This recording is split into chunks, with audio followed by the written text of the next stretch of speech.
Clara Whitmore slammed the iron pot down so hard, the tin plates rattled off the chuck wagon's shelf and hit the dirt. "I don't need your pity," she said, chest-heaving voice cracking like dry wood under a boot. "I need this job." The cattle company foreman stared at her worn dress, at her thick arms, at the raw grief sitting in the hollows under her eyes, and almost laughed. She was 20 years old, 6 months a widow, and the only thing standing between her and starvation was this man's answer. If this story is already pulling at your heart, please subscribe to our channel and follow Clara's journey all the way to the end. Drop the name of your city in the comments below. I want to see how far this story travels. Now let's begin.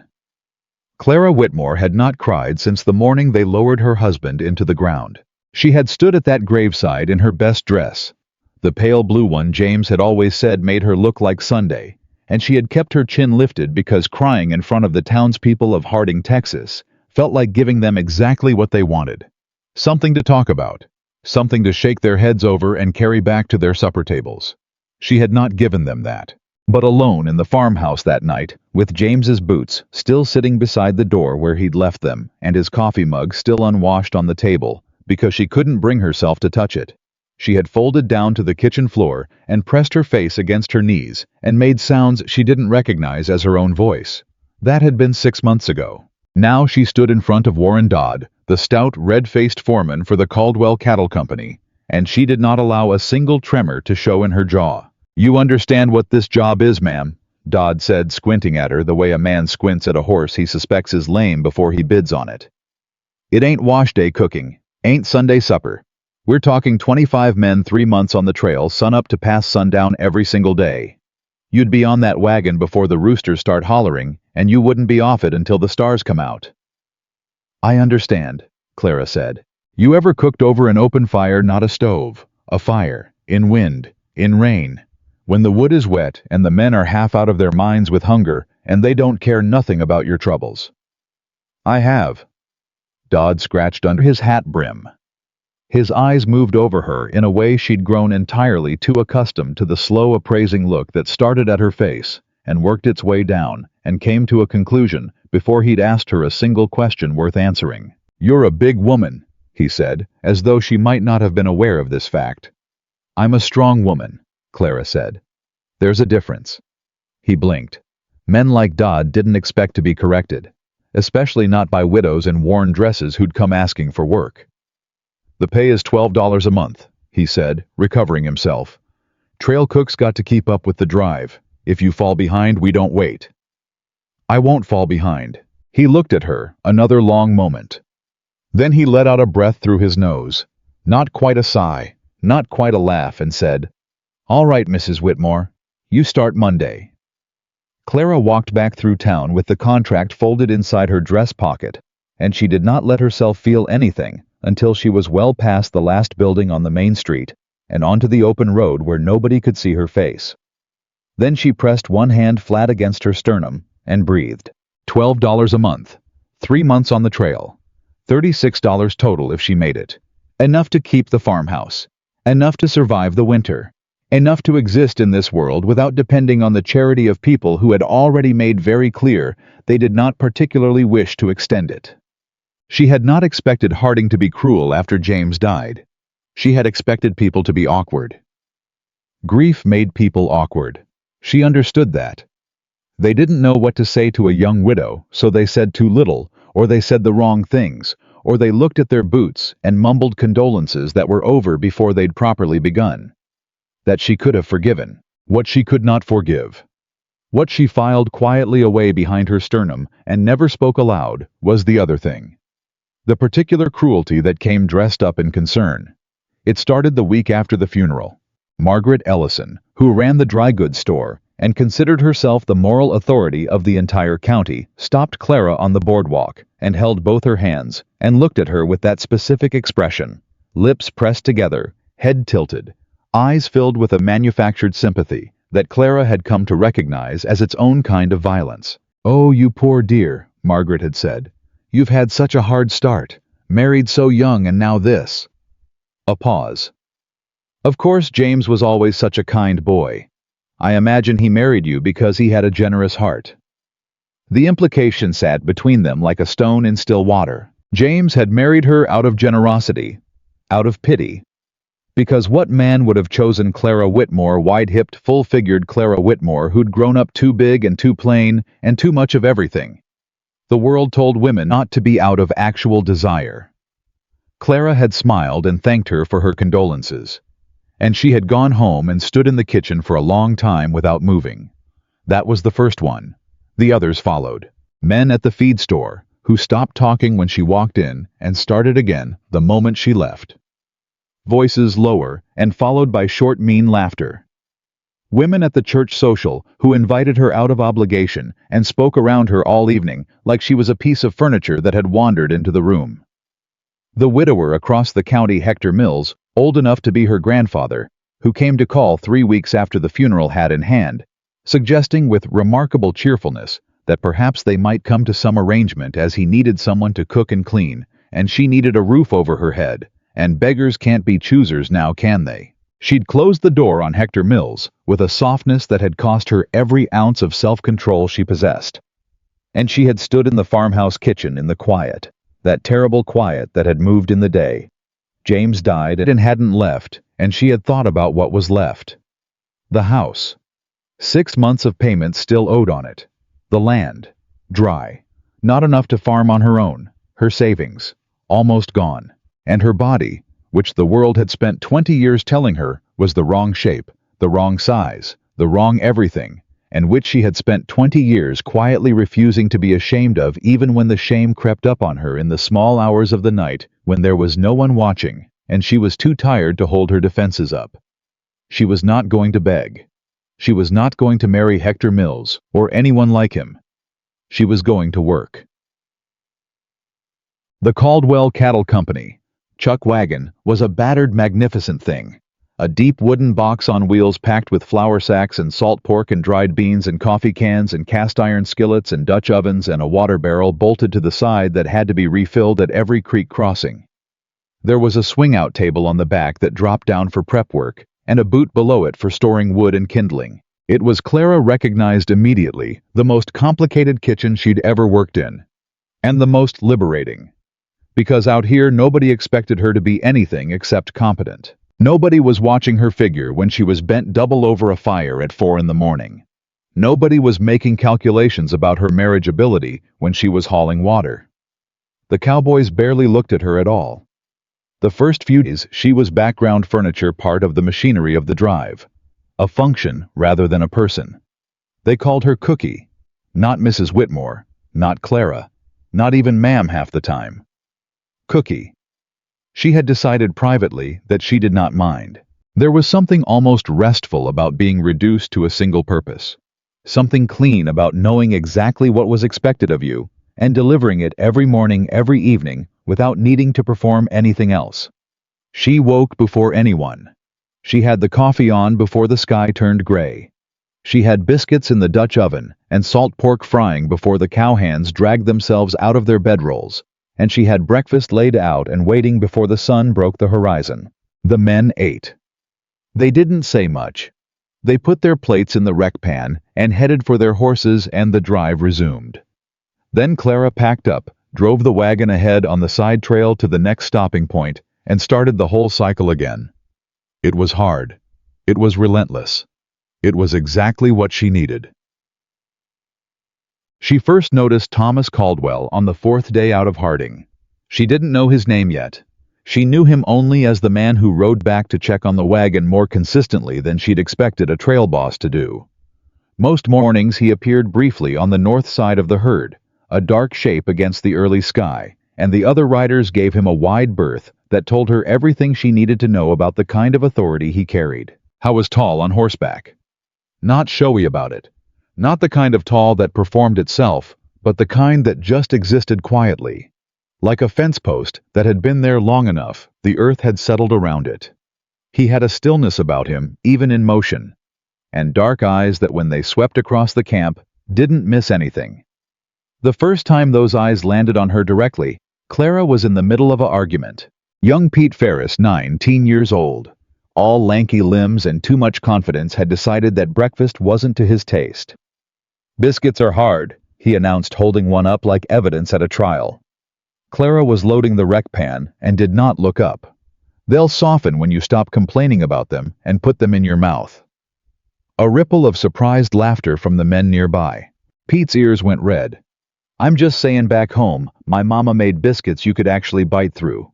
Your mama's cooking on a wood stove with 2 hours of prep time, Clara said, still not looking up. I'm cooking on open ground with wet kindling and wind coming in from the northwest at 40 miles an hour.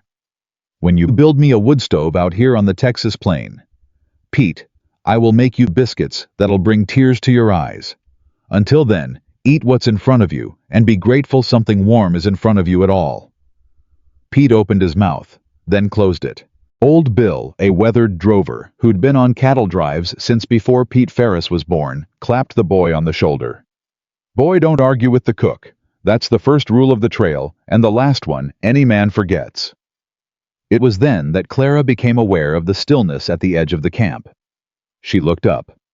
Thomas Caldwell was sitting his horse about 15 feet away, and he was watching her. Not with the appraising, dismissive look she'd become accustomed to. Not with amusement exactly, though there was something in the set of his mouth that might have been the ghost of it.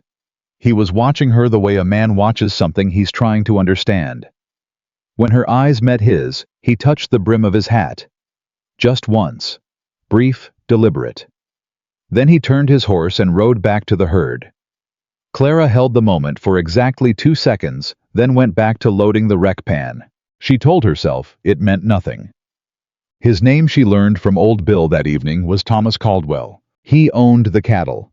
He owned the company. He'd been running drives out of Montana for 12 years, and he had a reputation across 3 states for being the kind of trail boss who brought his herd in. Not always fast, not always without losses, but in. He'd driven through blizzards in the Dakotas, and flooded river crossings in Missouri, and a fever outbreak in Kansas that had put 6 of his men on their backs for 2 weeks. Never lost a drive, Old Bill said, chewing thoughtfully. Never lost a man on the trail neither. Some say that's luck. I rode with him 4 times now. I say that's something else. What's something else? Clara asked. Old Bill looked at her. He pays attention, he said simply. To everything, all the time. Most men leading a drive, their eyes are on the herd. Their job is the cattle. His eyes are on the cattle, and the men, and the weather, and the land, and the water, and the... He gestured vaguely at the whole of the surrounding world. Everything. Nothing gets by him. Clara thought about the way he'd been watching her that morning. She thought about how his eyes had moved across the camp. Not the way most men's eyes moved, grabbing at things, discarding them, but the way a man's eyes moved when he was building a picture in his head and intended to keep it. She told herself again that it meant nothing. She was the trail cook. She was background. She was function. She went to sleep with that thought firmly in place and woke up before dawn to prove it. She was 3 weeks into the drive when she first understood something about Thomas Caldwell that nobody had told her. He was lonely. Not in the loud, desperate way that some men were lonely, not the kind that filled silence with noise and showed their need like a wound. His loneliness was the quiet, settled kind. The kind that had been with a man long enough that he'd stopped fighting it and simply carried it around like a coat that no longer fit, but had nowhere else to go. She noticed it the way she noticed most things, not all at once, but in pieces that assembled themselves without her permission. The way he sat apart from the other men at the evening fire. Not unfriendly he spoke, he listened, he nodded, but always with a slight remove, a distance of 6 inches that might as well have been 6 miles. The way he read the same letter twice some nights. She'd seen him do it twice now, pull a folded paper from his breast pocket, read it, fold it again, put it back. His face didn't change while he read it. That was what told her it wasn't good news he was rereading. Good news men smiled at. This was something he was just holding. The way he said goodnight. Every night as the camp settled, he stood for a moment outside the firelight and looked north. Just looked. Like he was checking on something too far away to see. Clara was not a romantic. She had buried romanticism in the same grave as her husband, and she did not intend to dig it up again. But she was an observer. She had always been an observer. It was, she'd found one of the gifts of being overlooked. When people didn't bother to perform for you, you saw who they actually were. She was beginning to see who Thomas Caldwell actually was. And that, she told herself firmly, was enough. That was all she needed to do with that information. Just see it. Set it down. Move on. She had biscuits to make. The trouble with Walt Greer started on a Tuesday.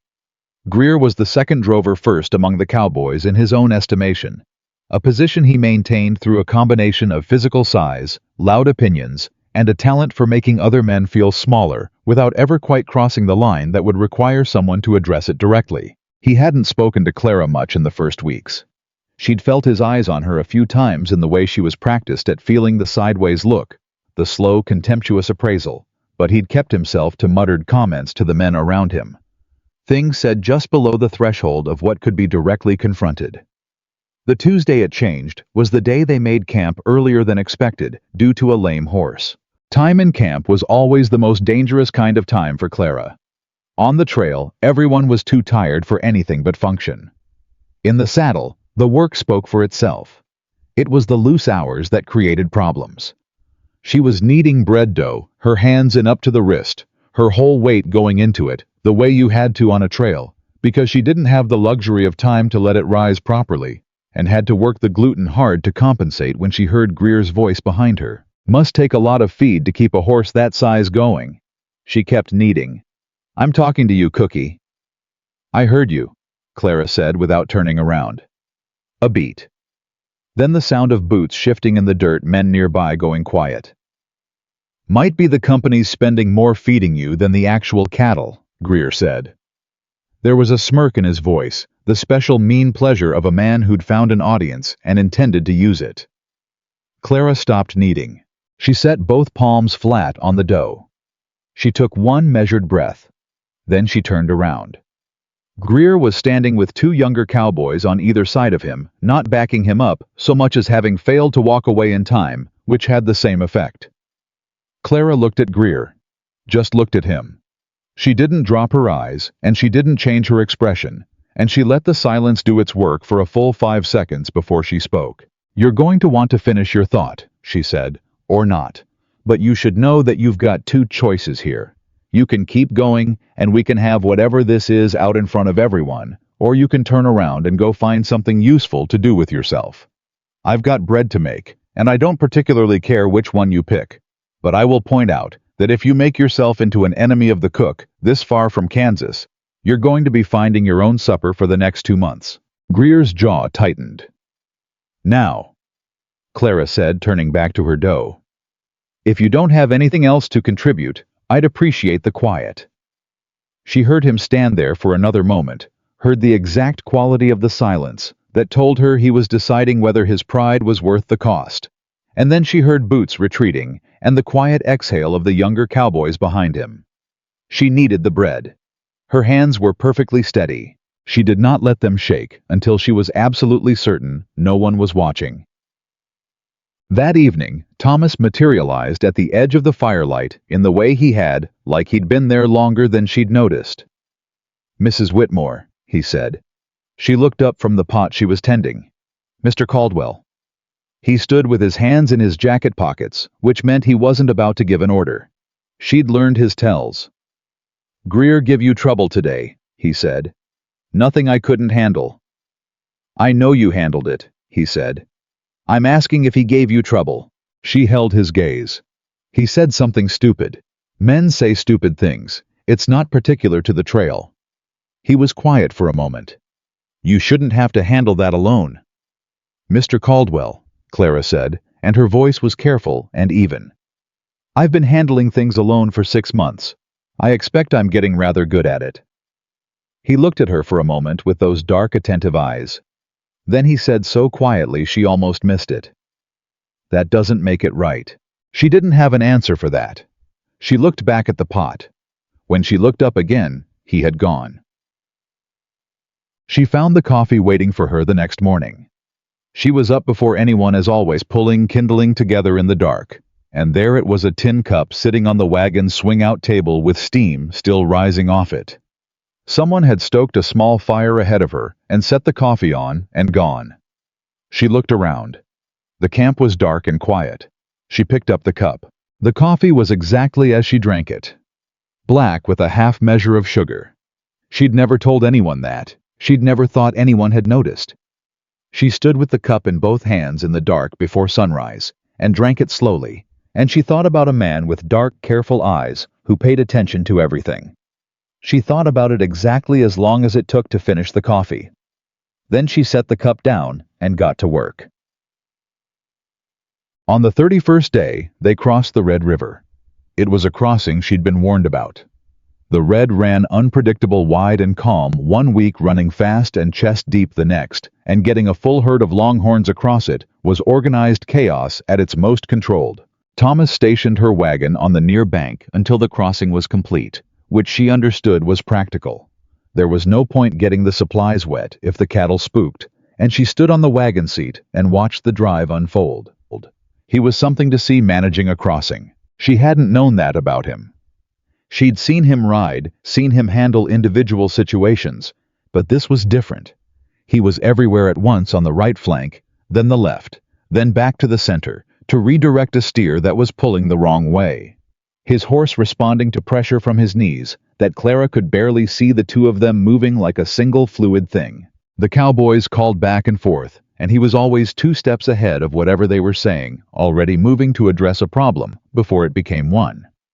The herd moved in a shape he'd clearly calculated how the lead steers would hit the current, how the momentum of the rear would carry through where the natural drift would pull, and how to account for it. She'd never seen anyone do anything with that particular combination of knowledge and instinct. The way he held both at once. When the last steer cleared the far bank, a sound went up from the cowboys. Not quite a cheer, but close, the sound of men releasing breath they'd been holding, and Thomas turned his horse in the shallows and looked back across the river. He found the wagon with his eyes immediately. Found her. He didn't do anything. Didn't wave, didn't call across the water. Just looked for a moment with an expression she couldn't read at this distance. She raised one hand. A simple acknowledgement. I saw it. I saw you. He turned his horse. The drive moved on. Clara sat down on the wagon seat and picked up the reins, and was aware with a clarity that was both unwelcome and entirely precise that she was in significant trouble. She had not come on this drive to feel things. She had come to survive, to earn money, to prove to herself and to the townspeople of Harding, Texas, that she was capable of existing in this world on her own terms, without help, without pity, and without anyone's permission. She had not come here to notice the way a man's hands moved when he was thinking through a problem, or the way he stood at the edge of the firelight in the evenings and looked north at something she couldn't see, or the way he'd said that doesn't make it right in a voice so quiet it had moved through her like weather. Thomas Caldwell was a trail boss. He was her employer. He was 12 years older than her, and from a different state, and almost certainly from a different world, and whatever she'd seen passing between them in glances and small gestures and a cup of coffee left before dawn. Whatever that was it was not a thing she was going to build a story around. She had built a story once. She had built it around James Whitmore when she was 18, and he was 22, and they were standing at the edge of a hayfield in October, and he had looked at her with an expression that made her feel for the first time in her life like her size was not the most interesting thing about her. She had built that story, and it had been real, and she had loved him. And then, in the space of 3 weeks, a fever had taken him, and the story was over, and she was left in the ruins of a life she'd barely begun, with nobody to blame, and nothing to hold, and the cold, bare fact of her own existence to deal with. She was not building another story. She was making biscuits. She was driving a chuck wagon across the Texas plain. She was doing her job. Cookie. She was watering the mule at a creek crossing, bucket in hand, and she heard the name but didn't place it as directed at her until she heard it again, softer and lower than before. Clara. She turned. Thomas was standing at the edge of the water, holding his horse's reins. Watching her with a directness that she was discovering the quality of something that could not be accidental. "Mr. Caldwell," she said, startled in spite of herself by the use of her given name, which no one on this drive had used since the morning she'd arrived. "I owe you an apology," he said. She blinked. That was not what she had been expecting. For what? Greer. I told you. I know what you told me, he said. And I know you handled it. But a trail boss is responsible for what happens in his camp. Mrs. Whitmore, and what Greer said to you shouldn't have happened. I should have made it clear from the beginning that the cook is not— He started again. You're not hired labor that men can speak to any way they please. You are the reason 25 men are fed and functional on this drive, and you deserve to be treated accordingly. Clara was quiet for a moment. You spoke to him, she said. It wasn't a question. This morning, Thomas said simply. Greer won't be a problem again. She looked at him. The creek ran quietly beside them. The mule pulled at the bucket. Why? She said. He looked at her with those direct, careful eyes. Why what? Why does it matter to you I'm the cook? I handled it. A lot of men in your position would consider that the end of it. He was quiet for a long moment. Because it matters, he said. And then very quietly. And because you're not just the cook. Whatever else you might think about that. He touched the brim of his hat, that brief deliberate gesture she'd come to recognize as his version of punctuation, and led his horse back up the bank. Clara stood at the creek with the empty bucket in her hand, and the water running over the stones, and the afternoon light coming gold through the grass overhead. She told herself nothing. She picked up the bucket and went back to the wagon. But that night, for the first time since James, she fell asleep without the silence, feeling like something she had to survive. And she didn't know what to do with that. Not yet. She woke up the next morning with that thought still sitting quietly in the back of her mind, the way a new sound in a house sits noticed, unexplained, not yet alarming. She didn't examine it. She got up. She started the fire. She made the coffee. That was the shape of her days now, and she had come to understand that the shape of her days was what kept everything else in its proper place. As long as her hands were moving, as long as there was something that needed doing, the quieter and more dangerous parts of her interior life stayed where she'd put them. She was measuring flour into the bowl when old Bill appeared at her elbow with his cup out the way he did every morning, reliable as sunrise. Sleep all right? He asked. Fine, she said. You don't look fine. Bill, she said, I'm 20 years old and I've been cooking for 25 men on an open plain for a month. I don't think I'm supposed to look fine.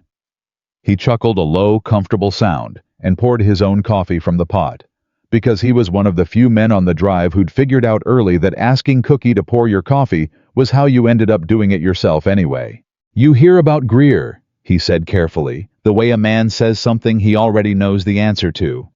I heard, she said. Caldwell had a word with him last night after supper.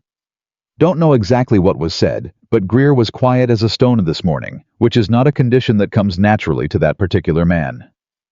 Clara kept measuring. Most trail bosses wouldn't bother, Bill said. Cook's not their problem unless the food runs out. I know, she said. Just thought you should know he bothered. She looked at him then. Bill's face was weathered past the point where expressions were easy to read, but she'd been watching him for a month, and she could see the thing underneath the neutral tone. Not quite a warning, not quite encouragement, something suspended carefully between the two. I know, she said again, quieter. Bill nodded, sipped his coffee, said nothing else about it. The drive moved on. Greer was as promised a stone. He came to meals and ate and returned his plate without a word, and when his eyes passed over Clara, they moved with the careful blankness of a man who had received instruction and intended to follow it. Not because he'd changed his mind about anything she could see that well enough, but because whatever Thomas had said to him had landed with sufficient weight to hold. That weight, she was discovering, was something Thomas carried without performing it. I didn't need to raise his voice. She'd never heard him raise his voice. He had a particular register he used when he meant something, absolutely a drop in tone, a slowing of speech, a directness that left no air in the sentence for argument to grow in, and the men around him responded to it, the way horses responded to a still certain hand on the reins. They moved.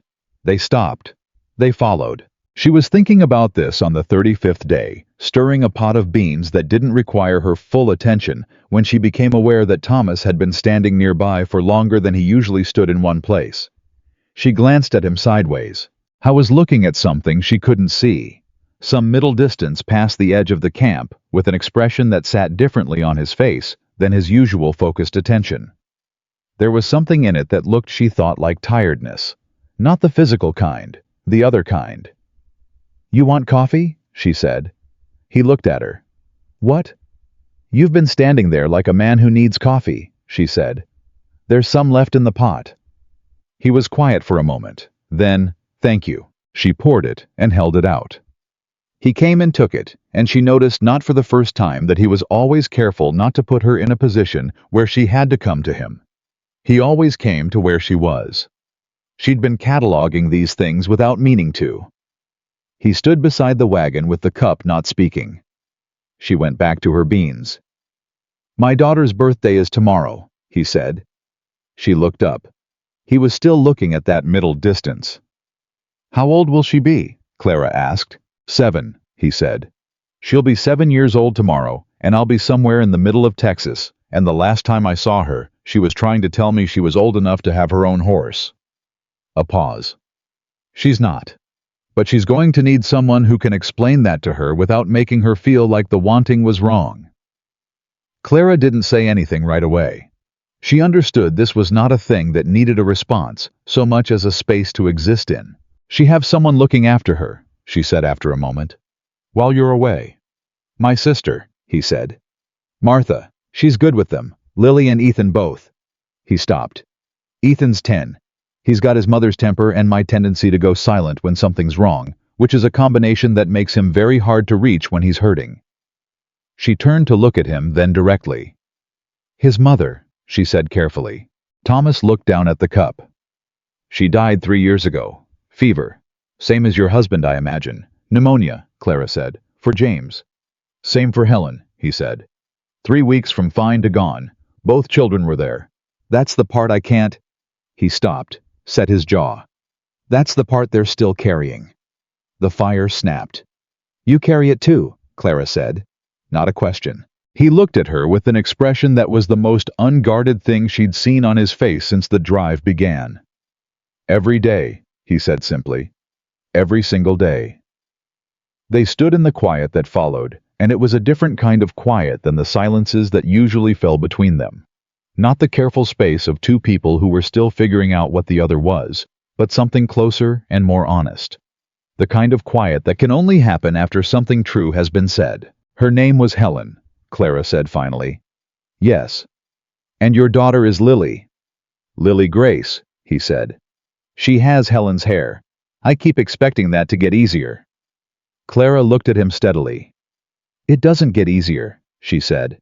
"But it changes shape. The weight is the same, but you get stronger.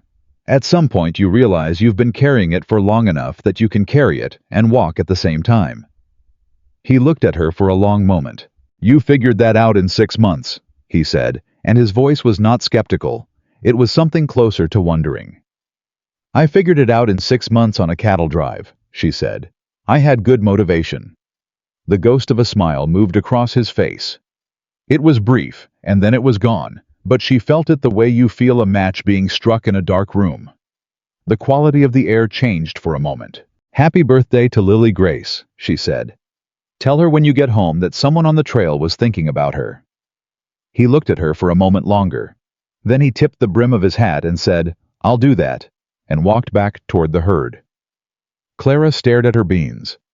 She acknowledged privately, and with no small amount of resignation, in a great deal of trouble. The trouble she was in had a very specific shape. It was not the romantic kind, or at least that was what she told herself, because the romantic kind required a certain willingness to imagine a future, and Clara Whitmore had been very deliberate about not imagining futures since the one she'd built had been taken from her in 3 weeks of fever. What she was in was the other kind of trouble. The kind that came from watching someone too closely, from cataloging too many small details, from coffee left before sunrise, and a question asked in a voice that suggested the answer genuinely mattered. She was in the trouble of caring about a person she hadn't meant to care about. And caring, in her experience, was only ever the beginning of how things went wrong. So she did what she always did when her interior life threatened to become unmanageable. She worked harder. She started varying the meals beyond what was strictly required: cornbread, with a little extra sweetness on Fridays, dried apple pie, when the sugar stocks allowed extra coffee on cold mornings without waiting to be asked. She stayed up later, repairing whatever needed repairing. She anticipated problems before they became problems. Patching the water barrel when she noticed a seam going soft, reinforcing the chuck wagon's gait when the hinge started to strain. The men noticed. She could feel it happening, the way you could feel a change in weather before the sky did anything visible, a shift in the quality of attention. Small, but there. Roy Penders, who was 24 and largely kept to himself, started bringing firewood without being asked. Just appeared in the morning with an armload and set it down, and didn't say anything about it. Clara accepted it without making it into a moment, because she understood men like Roy. The gesture was the thing; the acknowledgement would only make him self-conscious and end it. Danny Webb, who was barely 17 and so homesick it came off him like a smell, started hovering near the wagon in the evenings. Not saying much, just being nearby. She began setting aside a slightly larger portion of whatever was sweetest in the evening meal, and leaving it where he'd find it without having to ask, and she never mentioned it, and neither did he, but his eyes stopped having that particular hollow quality they'd had the first 2 weeks. Old Bill said one evening, with the gruff understatement she'd learned to translate, "You're doing good work, Clara." It was the first time anyone on the drive had used her name without being corrected into it. She looked at him over the fire. "So are you, Bill," she said. He grunted, sipped his coffee. Didn't say anything else. It was in its way the nicest thing anyone had said to her in months. The storm came on the 42nd day, without much warning.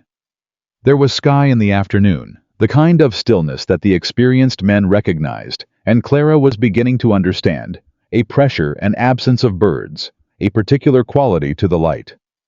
She'd seen old Bill look up twice in the span of an hour and press his lips together, and that was enough. She started moving without waiting to be told. She secured everything that could come loose. She checked the ropes on the supply tarps and doubled them. She moved the flour sacks to the highest corner of the wagon box and wrapped the coffee cans in the oilcloth she kept for exactly this purpose. She calculated what she could cook before the weather arrived and started on it immediately, so the men would have a hot meal before they were too wet and cold to care about anything but shelter. The storm hit at dusk. It came sideways, the kind that didn't so much fall as arrive horizontal and immediate, and with a wind behind it that turned the world into a wall of sound. The cattle were already in trouble before the first crack of thunder. She could hear them, feel them, a low, roiling disturbance that moved through the ground before it reached the air. The cowboys scattered to the herd. Thomas was already moving before she could fully register where he'd been standing, and Clara turned back to the fire. The wood was soaked within minutes. She worked with what she'd protected, coaxing the flame under the oilcloth cover she'd improvised, losing it twice and starting again. Her dress was soaked through. The wind was pulling at everything, and there were moments when she had to brace herself against the wagon with both hands just to stay on her feet. She kept going. She was not going to let these men come back from that herd in the rain and cold to no meal. That was not something she was willing to allow to happen. The trick she'd learned was to stop fighting the conditions and start working with whatever they'd leave you. The fire didn't want to be fire tonight. Fine. She'd coax it into something smaller and do what she could with that. The bread wasn't going to happen. Fine. What could she make that didn't need a full flame? She built a windbreak from a wagon board and a saddle blanket she sacrificed without ceremony and got a flame low and protected enough to hold, and she made soup. Plain and basic, the stock she'd been simmering all day, beans, salt pork, a little cornmeal to thicken it, but hot. The cowboys came in from the herd in ones and twos, soaked and cold, and past the edge of their endurance, and the first thing they hit was the smell of something warm, and Clara watched each of them stop for just a half second when it reached them, that involuntary pause before they'd consciously registered what it was, and something in her chest that she couldn't name clicked into place. Roy Penders took his cup of soup and said, hoarse from shouting over the herd, "I don't know how you did this." "It's soup, Roy," she said. I don't care what it is, he said, and his voice had a quality in it that had nothing to do with the soup, and everything to do with the fact that someone had made something and saved it for him, and that mattered out here in ways that nothing in regular life ever quite prepared you for. She refilled his cup before he asked. Thomas came in last. She'd expected that he was always the last one, in which she'd come to understand was a thing he did deliberately, making sure every man was accounted for before he let himself rest. He was soaked through his jacket, dark with rain, and she could see even in the limited light that his left hand was holding his right arm slightly away from his body, the unconscious guarded posture of something that was hurting. "Sit down," she said. He looked at her. "I'm fine. You're holding your arm like a man who got thrown," she said. "Sit down." Something moved across his face, not quite amusement, not quite surprise, something that sat between the two, and he sat.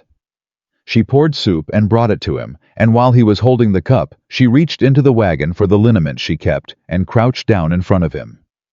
"Right arm," she said. "Shoulder," he said. The horse spooked in the thunder. "I stayed on, but it wasn't elegant. Take off the jacket." He did slowly, and she could see the shoulder starting to stiffen. She warmed the liniment in her palms and worked it in with the practiced efficiency of someone who'd been managing injuries since she was 12, and her father's farmhands couldn't afford a doctor. He was very still under her hands. "You do this for all the men," he said after a moment. "The ones too stubborn to ask," she said. She felt him exhale a slow, controlled release of something he'd been holding. "Clara," he said quietly. She didn't look up. "Drink your soup, Mr. Caldwell." "Thomas," he said. She paused. "My name is Thomas," he said, and his voice had that quality she'd learned to listen for, the drop in tone, the absence of air for argument. "I'd take it as a favor if you'd use it." She sat back on her heels and looked at him directly. His face was close in the firelight, rain damp, the tiredness in it real and unguarded. He was looking at her with that steady, careful attention that she had been trying with decreasing success to convince herself meant nothing at all. "Drink your soup, Thomas," she said. He did. She was washing the cups.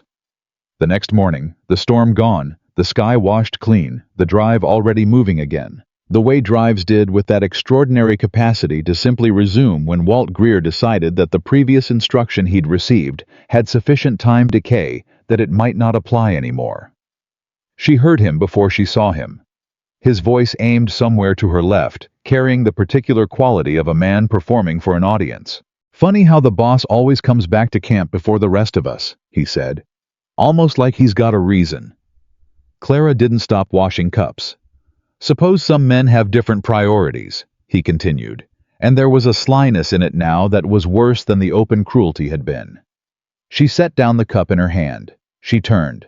Greer was standing with 3 other men, and 2 of them were actively not looking at anything in particular, which meant they'd heard enough to be uncomfortable and were hoping to be elsewhere when this resolved itself. "Mr. Greer," Clara said. He looked at her. "Cookie." "You want to say something to me, say it straight," she said. "I'm a grown woman, and I can handle a straight sentence. What I don't have patience for is a man making sounds like a barn cat, hoping someone notices him." The 2 men who wanted to be elsewhere took a step in that direction. Greer's expression went flat. "I'm just making an observation." "Your observation is wrong," Clara said steadily. "Mr. Caldwell came back to camp last night because a man checks his camp. What happened in his camp was, I gave him liniment for a shoulder that was seizing up after a bad pull in the storm. The same thing I'd do for any man here who was hurting and wouldn't ask. If you've got a problem with that, take it somewhere that isn't my kitchen." Greer stared at her. "And for the record," she said, keeping her voice level, "if you're wondering whether Mr. Caldwell's instructions to you from last week are still in effect, they are. Because behavior like this isn't something that has an expiration date, and I promise you, Mr. Greer, that I will not be the one who ends up sorry about this conversation." She picked up the cup she'd set down. She went back to washing it. She heard Greer's boots on the dirt, the direction of retreat, and then the 2 men who'd wanted to be elsewhere saying nothing at all, and then silence, which was the correct ending to the matter. Her hands were not shaking. She acknowledged privately, getting genuinely good at this. The letter was the thing that changed everything. They were at a water stop on the 48th day, a creek wide enough that the herd needed to be managed through it in sections, and Clara was on the bank upstream, refilling the water barrel, when she heard a rider coming hard from the south, not part of the drive. She was aware of the commotion without being part of it, the way the camp organized itself around a rider bringing newsmen, stopping what they were doing.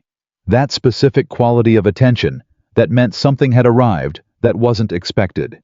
She finished with the barrel. She brought the wagon up. When she came into camp, Thomas was standing apart from the men reading a letter, and the quality of his stillness was entirely different from his usual stillness. This was not the stillness of a man in control. This was the stillness of a man absorbing a blow. Old Bill was nearby, not pretending he wasn't watching. Clara brought him coffee without being asked, and set it in his line of sight, and went back to the wagon. 20 minutes later, Thomas came to the wagon. "I need to ask you something," he said. His voice was controlled. Too controlled in the way voices got when they were working very hard. She looked at him. "Ask." "The letter's from my sister. Lily's sick." He stopped. "Martha says it's not serious fever broke, she's improving, but—" He stopped again, and she could see him doing the math she'd already done. How many days to Kansas? How many more to Montana? How long before he could see his daughter with his own eyes? "I can't leave the drive." "No," Clara said. "You can't." "I know that," he said sharply, and then immediately, "I'm sorry, I know that." "Don't apologize," she said. "You're scared. Scared comes out sideways. I know that too." He looked at her with an expression that was raw in a way she'd never seen from him. "She's 7 years old today," he said. "Yesterday, the birthday. She's sick for her birthday, and I am standing in the middle of Texas." Clara was quiet for a moment. "She has Martha," she said. "And you said Martha is good. And the letter says the fever broke." She paused.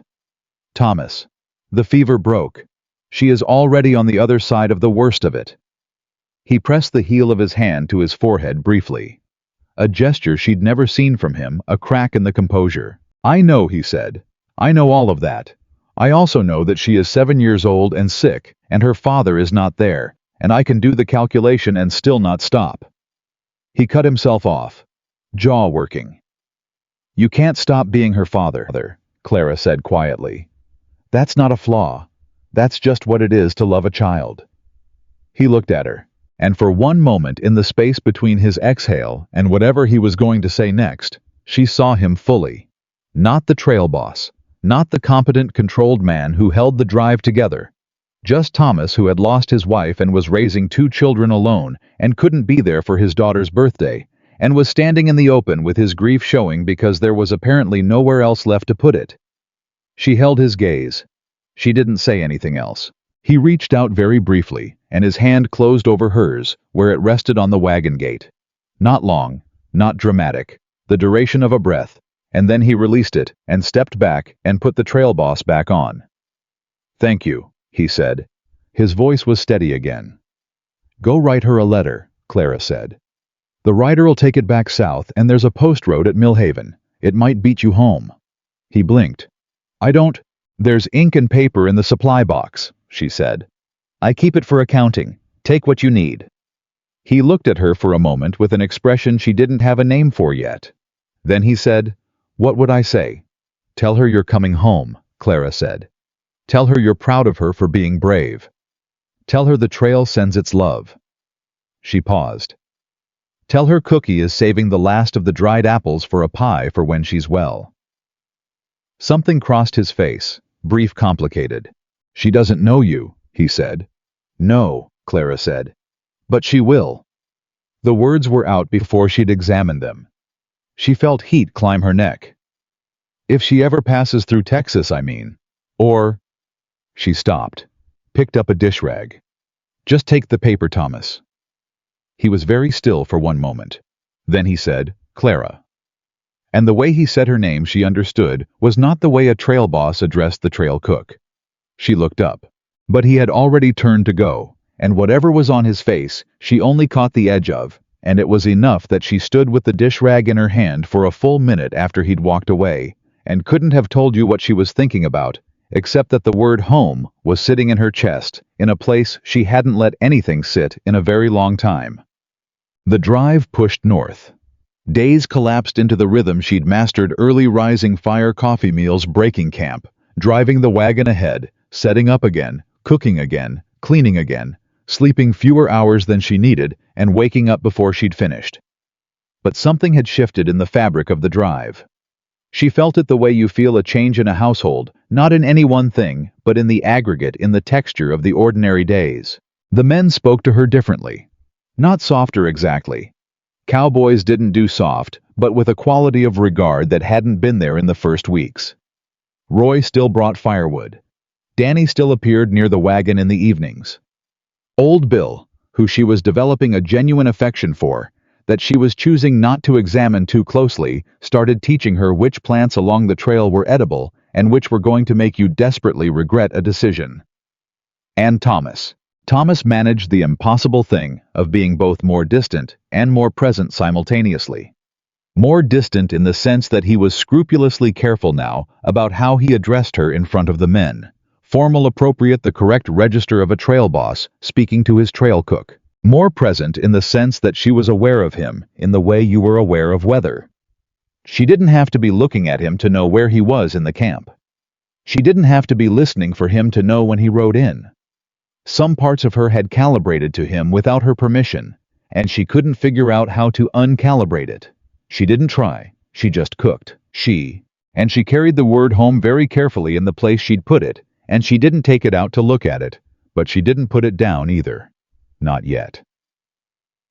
On the 54th night, everything changed. The herd had been restless since midday. She'd felt it even from the wagon, that low collective unease that moved through cattle when something in the air had shifted and the night riders were doing double duty keeping them settled. She was banking the fire for the night when she heard the sound. Low at first, then rising. She didn't know the sound right away. She'd never heard it like this. Then she placed it, and the recognition hit her with the force of something physical. The herd was running, not moving, not drifting, running. She could feel it in the ground before she heard it fully, that sub-bass vibration that preceded the sound itself, and then it was everywhere, a roar that wasn't quite thunder and wasn't quite anything else. She had a word for 3,000 feet of cattle and bone and panic moving together at full speed in the dark. She couldn't see what had started it. She could hear the cowboys shouting. She could hear Thomas's voice above the others, cutting through the chaos, with that particular register, steady, authoritative, directing the men to the flanks, and she could hear the herd responding not to calm, but to something worse, the sound of cattle that had gone beyond the point where anything calmed them. Stamped. The word moved through her cold. She grabbed the mule's harness and had him backed up against the draw gully before she'd made a conscious decision to do it. The wagon was the most critical thing. The food, the supplies, and she got the brake on and tied the mule to the gully stake and turned to look at the chaos. In the darkness and the noise, she almost missed him. But she didn't miss him. She never missed him. Thomas's horse was down. She could see that much in the moonlight and the moving dark. The horse not still, but the specific struggling motion of an animal that had fallen and was trying to rise and couldn't, and Thomas not in the saddle. Thomas on the ground. Thomas in the path of the outer edge of the running herd. The cowboys were too far. She could hear them calling, but too far. The cattle were not. Clara Whitmore picked up the cattle whip from the wagon seat. She did not make a calculation. She ran. She ran. And the ground shook under her feet. That was the thing nobody told you about a stampede. It wasn't just the sound. It wasn't just the sight of it. It was the way the earth itself lost its reliability. The way it trembled and shifted like something alive beneath your boots, like the ground had decided it wasn't on your side anymore and you were entirely on your own. Clara didn't stop. She had the whip in her right hand, and she was running toward the sound and the dark and the shaking earth, and every reasonable thought she possessed was telling her this was the wrong direction, and she was doing it anyway because Thomas was down and the herd was coming and there was nobody else close enough. That was the only calculation she made. Nobody else close enough. So she ran. She could hear the lead cattle now. Not just feel them. Hear them. The particular sound of hooves at full panic, which was nothing like the sound of hooves at any other speed. A kind of roar that wasn't organized, that had no rhythm, that was pure mass and terror translated into motion. She could see Thomas, how was on his feet. She registered that with a relief so sharp it was almost pain, but barely one knee on the ground. His right arm braced against something she couldn't see, and the horse was between him and the herd, which was both helping and not helping, because the horse was still struggling and panicked and taking up space. Thomas needed to move through. She was 20 feet away, then 15. She cracked the whip. The sound of it, that sharp explosive crack that a good whip made when you got the wrist right, cut through the roar like a rifle shot, and the lead steer, the one at the point of the outer edge of the running mass, threw its head up and veered. Just enough. Just barely enough. She cracked it again and again, moving laterally, putting herself between Thomas and the edge of the herd and driving that edge. Not the whole herd, she knew better than to think she could stop a stampede. But this edge, this outer margin where the cattle were running on instinct and not purpose, and could still be redirected by a sufficiently startling interruption. The cattle split around her, not cleanly, not with any elegance. The outer edge pulled left, and the animals behind it followed the shape the lead had made. And for 30 seconds, Clara stood in that gap dress, tearing in the wind of their passing smoke and dust. Dust in her eyes. The sound so enormous it had become more like weather than noise. And she held her ground, and she kept moving the whip, and the cattle kept going around her. Then they were past. The roar diminished. The ground steadied. And Clara became aware in the sudden relative quiet that she was shaking from her jaw to her knees, that her right arm felt like it had been wrenched from a different body, and that Thomas Caldwell was 2 feet in front of her, with an expression on his face that she had never seen from him before and did not yet have a word for. "Clara," he said. His voice came out wrong. Not the controlled register, not the trail boss. Something raw and unprocessed that she didn't know how to absorb. "Are you hurt?" she said, because that was the functional question, that was the question that had a useful answer. He crossed the 2 feet between them, and his hands were on her arms, steadying her. She realized because she was still shaking, and hadn't been aware of the degree, until something external stopped the movement, and he was looking at her face. The way he looked at things, he was trying to understand, except that this time she did not think he was going to arrive at the answer in his usual quiet, methodical way. "Are you out of your mind?" he said. "Probably," she said. "You ran into a stampede. You were in the path of one. I was getting up. I had it. You were on one knee," she said steadily, "and the outer edge of that herd was 15 seconds from you, and your horse was between you and the only clear direction, and you didn't have 15 seconds. He stared at her. "I did the math," she said. The math said run. I was still holding her arms, and they were both still breathing too hard, and the dust was settling around them like something the world was exhaling, and she could hear the cowboys in the distance working to slow the herd, and the night settling back into whatever it was going to be after this. "You could have been killed," Thomas said, and the rawness in his voice had not gone away.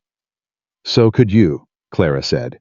And then, because she was very tired, and her hands were shaking, and she had just run into a cattle stampede, and apparently that was the kind of thing that removed your last remaining barriers to honesty, she said. "I wasn't going to stand there and watch that happen." The words sat between them in the dark. Thomas looked at her for a long, suspended moment. Then he pulled her in and held her, his arms around her shoulders, her face against his chest, and she felt the shaking in him that matched the shaking in her, the shared aftermath of something that had nearly gone another way. She didn't move. She didn't speak. She stood in the dark in the settling dust, with her face against Thomas Caldwell's chest, and she let herself be held for exactly as long as it lasted, which was about 15 seconds before boots on the ground announced the arrival of the rest of the drive. He stepped back. She stepped back. Old Bill arrived first, breathing hard, and took in the scene with the trained economy of a man who'd been on enough drives to know when to ask questions and when to not. "Herd's turning," he said. "Roy and the boys are bringing them around. Anybody hurt?" "No," Thomas said. Clara held up the whip. "Lost a little leather," she said. Old Bill looked at the whip, looked at her, looked at Thomas, composed whatever he was thinking into a single controlled exhale. Right, he said. I'll let the boys know. He walked away without another word, which told her that he had understood everything perfectly and would be keeping it to himself. The camp that night had the particular quality of aftermath, men moving quieter than usual, speaking in lower voices, the way people moved after something had reminded them how fast things could turn. Thomas said nothing more to her directly. How was in trail boss mode, now assessing, directing, accounting for every man and every animal doing the work that a near disaster created. She understood that. She went back to the wagon, and she banked the fire properly this time, and she sat down on the wagon step and let herself feel the full weight of what the last hour had been. Her hands were still not entirely steady. She pressed them flat against her thighs and breathed. She had run into a cattle stampede. She had done it without deciding to, which was either the most natural thing in the world or the most alarming, and she was not certain she was prepared to figure out which one. What she was prepared to acknowledge sitting on that wagon step in the dark, with the fire low beside her, was that the thing she'd been careful not to build the story. The future, the shape of something she wouldn't let herself name, had apparently been building itself without her supervision, had apparently been building itself for weeks. One cup of coffee, and one quiet conversation, and one moment at a river crossing at a time, and had arrived at the point where her body made decisions that her mind had not caught up to yet. That was either very good or very bad. She genuinely did not know which. Roy Penders came to her before she'd made up her mind to stop thinking about it. He came alone, which was unusual, and he sat down on the ground near the fire without being invited, which was also unusual, and he was quiet for a long time before he spoke. "I've been on 4 drives," he said. "Seen 3 stampedes." Clara looked at him. "Never saw anybody do what you did tonight," he said. "Not a cowboy, not anybody." He was quiet again. "I was coming. I was riding as fast as I could ride, and I wasn't going to make it. And I knew I wasn't going to make it. And then there you were just—" He stopped, shook his head. "Just standing there with that whip like you'd done it your whole life." "I hadn't," she said. "I know," he said. "That's what I mean." He looked at the fire. "I just wanted to say that. Somebody ought to say it." Clara looked at Roy Penders, who was 24 years old and largely kept to himself and had been bringing her firewood every morning for 3 weeks. And she thought about how people revealed themselves when the pressure got high enough, not the version they wanted to present, but the actual version underneath. "Thank you, Roy," she said. He nodded, got up, went back to his bedroll. She sat with that for a while. Thomas came to her at midnight. She was still awake. She'd given up on sleep as a reasonable expectation, and he came out of the dark without his jacket, which meant he'd been sitting somewhere thinking and had come to a conclusion. She recognized the signs by now. "Sit down," she said. He sat. They were quiet for a moment, both of them looking at the low fire, and the camp was settled around them, and the herd was quiet, and the night had gone back to just being night. "I owe you my life," Thomas said. "You don't owe me anything," Clara said. "Clara, I made a decision," she said. "I made it because I wanted to make it. That's not a debt. That's just a thing that happened." He was quiet for a moment. "Why?" he said. She looked at him. "Why did you want to?" he said, and his voice was very quiet and very direct. She held his gaze for a long moment. "You know why," she said. The fire snapped. He looked at her with an expression that she could now read fluently after 54 days, and it was the expression of a man who was holding something carefully because he was afraid of what he'd do if he set it down wrong. "I have 2 children in Montana," he said. "I know. I have a ranch that needs running, and a drive that needs finishing, and a life that isn't—" He stopped. "It isn't simple, Clara. What I'm carrying isn't simple." "I didn't say it was," she said. "I didn't say anything." "No," he said. "You ran into a stampede, which said considerably more." She almost smiled, stopped herself. "Thomas." "I know," he said. And then more quietly, "I'm aware of what I'm feeling. I've been aware of it for weeks. I'm also aware that I don't have the right to ask anything of you based on that. You came on this drive to earn a wage. That's where it ends if you want it to." She looked at him for a long moment. "And if I don't want it to?" she said. The fire went low. He reached over and took her hand, not the brief press of earlier, but a real hold. His fingers through hers, and neither of them said anything else for a while, because sometimes the thing that needed to be communicated did not require words. They sat like that until the fire went out. Then Thomas said quietly, "Get some sleep, Clara." She went to her bedroll. She did not sleep for some time, but for the first time in months, that was not because she was afraid of anything. She was wrong to think the hardest part was behind them. The next morning she woke to a different kind of trouble. Danny Webb, who was 17 and homesick, and whom she had been quietly looking after for weeks, was sitting outside her wagon before sunrise with his knees to his chest, and an expression that had moved past unhappy into something that looked like he'd made a decision, and wasn't sure yet if he was going to regret it. "Danny," she said, crouching down in front of him. "What happened?" He looked at her with the particular look of a very young man who had been holding something together through sheer determination and had finally run out of determination. "I got a letter," he said. "Same writer that brought Mr. Caldwell's a few days back. I didn't say anything because—" He stopped. "My mama's sick, Mrs. Whitmore. Real sick. Not fever-breaking sick. The other kind." Clara went very still. "How old is your mother?" she asked. 41, he said. It's her lungs. She's had trouble with her lungs since winter, and the letter says she's not—" He stopped again. His throat worked. "I want to go home." "I know," Clara said. "But I can't," he said. "We're 2 weeks from Kansas, and if I leave now, I lose the whole wage, and my family needs the wage because that's why I'm here, and—" His voice cracked badly on the last word, and he pressed his mouth together hard. Clara sat down in the dirt beside him. She put her hand on his back. She didn't say anything for a moment because there was nothing to say to this particular species of awful, the one where every option was wrong, and all you could do was choose which kind of wrong you could live with. "Does Thomas know?" she said finally. Danny shook his head.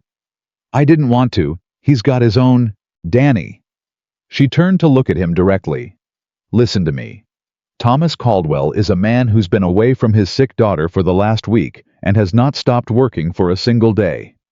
He's also a man who knows what it is to have family on the other side of a distance you can't close fast enough. You need to talk to him." The boy looked at her. "What if he docks my pay?" "He won't," she said. And she knew this as clearly as she knew anything on this drive. "You don't know that. I know him," she said. "Go. After breakfast, I'll come with you if you want." He was quiet for a moment. "Would you?" he said. "Yes," she said. They went to Thomas together after the morning meal, Clara and Danny standing side by side, and she let Danny tell it himself because he needed to, and because a man who couldn't tell his own trouble didn't own it yet. Thomas listened without moving. When Danny finished, there was a silence that had a specific quality, not the silence of a man calculating cost, but the silence of a man who was feeling something and managing it. "Your mother's name," Thomas said. Danny blinked. "Ma'am, I mean Ruth. Ruth Webb." "How far is your family from the nearest post road?" "Maybe 6 miles outside of Cutter's Mill." Thomas was quiet for a moment. Then he said, "You'll take your full wage, and I'll advance you against next season's work if you need it for your mother's care. You don't have to choose between the money and going home, Danny. Nobody should have to make that choice." Danny stared at him. "The drive's 2 weeks from Abilene," Thomas continued. "If you leave today and ride hard, you can make it back to Texas in 8 days. Your full wages will be waiting in Abilene at the Cattleman's Bank under your name." The boy's face was doing something complicated and losing the battle with it. "Sir," he managed. "Go pack your gear," Thomas said. "And Danny." He waited until the boy looked at him. "Ruth Webb sounds like a woman who raised a boy who rides hard and works harder and doesn't complain. You tell her that a trail boss in Texas said so." Danny Webb turned away very quickly and walked toward his bedroll, and Clara was quite certain he was crying and doing his level best to do it where nobody could see. She looked at Thomas. He looked back at her with an expression that said he was not interested in being thanked for this, and was also aware that she was going to do it anyway. "Thank you," she said. "He's 17, Thomas said, "and his mother is sick. The cattle can wait." He walked away. She stood in the space he'd left and felt the thing in her chest that she'd been trying not to name do something it had never done before. It settled. Not the restless, anxious thing it had been for months. Something that sat still and quiet and certain. She went back to the wagon. She made a meal that was by the standards of a trail cook 3 weeks from the end of a cattle drive extraordinary. She didn't know why, except that she needed her hands to be doing something, and this was what her hands knew how to do. The second twist came from a direction she hadn't been watching. On the 58th day, a rider came in from the north. Not a messenger. A man dressed too well for the trail on a horse too clean for it, with the particular bearing of someone who was accustomed to arriving places and finding them arranged for his comfort. His name, she heard from the camp, was Edward Holt. He was a land agent, and he had business with Thomas Caldwell. She didn't know any of this at first. She was aware of the visitor the way she was aware of most things at the periphery of the camp. She saw the arrival, noted the quality of Thomas's posture when the man approached, and went back to her work. It was old Bill who filled her in later, with the careful neutralness of a man delivering information and declining to editorialize. "Holt's a land agent out of Kansas City," Bill said. "Works for the Eastern Railroad interests. Been buying up cattle land in Montana and Wyoming for the last 3 years. "And he's here because," Clara said, "because the Caldwell Ranch in Montana sits on the route they want for the northern spur," Bill said. "They've been trying to buy Thomas out for 2 years. He's refused twice." Clara looked up from the biscuits. "And now he came all the way out here to a working trail drive," she said. "Ma'am," said Bill. "That's not a courtesy call," she said. "No," said Bill. "It is not." She watched from the margins she'd gotten good at occupying for the rest of the afternoon. Holt was a smooth man. She could see that from across the camp, the kind of smooth that came from practice, from knowing how to present himself, from understanding which version of himself would be most effective in which situation. He had sized up Thomas's situation very accurately, she thought. A long drive, a tired crew, a trail boss who'd been away from home for weeks and knew his daughter had been sick, and had a son who went silent when things were wrong. Those were leverage points if a man knew how to use them. She didn't like Edward Holt. She had not spoken a word to him yet, but she had been reading people from the edges of rooms since she was 12 years old, and she knew what a man looked like when he'd come somewhere with the intention of winning before the other person understood there was a contest. Thomas would handle it. She knew that. He was not a man who could be maneuvered easily, but she watched anyway. The confrontation happened after supper. She was cleaning up when she heard the voices shift in register near the far fire where Holt had been sitting with Thomas, and she did not move toward them. That was not her place, and she knew it, but she stilled her hands and listened. She heard Holt's voice carrying the particular smoothness of a man making an offer he considered reasonable. 2 years from now, that railroad comes through, whether the land changes hands or not, Mr. Caldwell. What you hold now is leverage. What you'll hold when the spur is completed is a ranch cut in half by a rail line. I'm offering you fair value on the front end of that equation. She heard Thomas's voice controlled and even. I've heard this argument before, Mr. Holt, twice. And I'm making it a third time, Holt said, because the offer has improved, and because you're a practical man, and practical men revise their positions when the facts change. What facts have changed? Thomas said. A pause. Your situation is more complicated than it was, Holt said, and something in his voice shifted, still smooth, but with a different edge now. You're running cattle with a reduced crew. You've got children at home. Word is your daughter's been unwell. The silence that followed was the specific kind that preceded a weather change. When Thomas spoke, he was very quiet. You want to be careful, he said, about how you use my children in a business conversation. I'm not using them, Holt said, backpedaling slightly, hearing the edge he'd found. I'm observing that your circumstances are my circumstances, Thomas said. And now that Register Clara knew was fully present, the drop in tone, the slowing of pace, the absence of air for argument to grow in, are not yours to observe or to factor into your offer. Mr. Holt, my ranch is not for sale. The answer was no 2 years ago, and it's no today. And if you've come 300 miles for a third, no, I'm sorry for the wasted ride, but I am not going to give you anything different. A long pause. You're making a mistake, Holt said. I've made mistakes before, Thomas said. They were mine to make. She heard the sound of a man standing, then boots on dirt moving away. She let out a breath she hadn't known she was holding. 30 seconds later, Thomas was at the edge of the firelight near her wagon. He looked tired in a way that had nothing to do with the drive. You heard that, he said. It wasn't a question. Hard not to, she said. He'll be back, Thomas said. Holt or someone like him. The railroad doesn't quit. No, she said.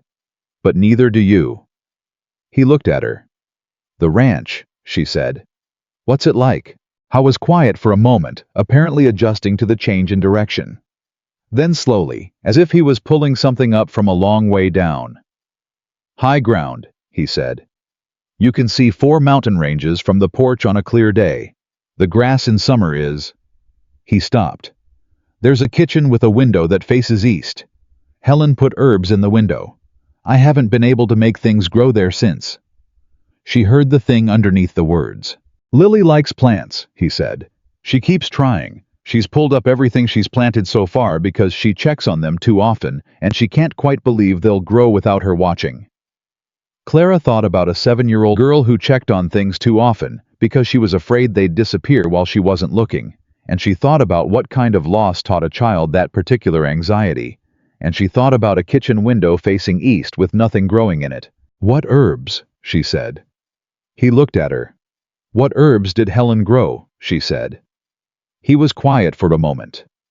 Rosemary, he said. Sage.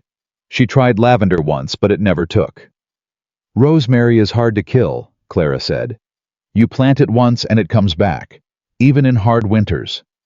He was watching her the way he'd watched her that very first morning at the camp, that look that was building a picture in his head and intended to keep it. Clara, he said. What? When this drive is finished, he said slowly, I'm going to ask you something, and I want you to know before I ask it that it is not a small thing I'll be asking, and I don't take it lightly, and you are under no obligation to answer yes. She held very still. When this drive is finished, she said carefully, I will listen to whatever you have to say. He looked at her for one long, quiet moment. Then he said, All right. He walked back to the camp. Clara stood beside the fire and pressed one hand flat against her sternum and felt her heartbeat, which was doing something it had not done in 6 months. Not the fast, frightened beating of grief and survival, but something slower and steadier and more alarming than either.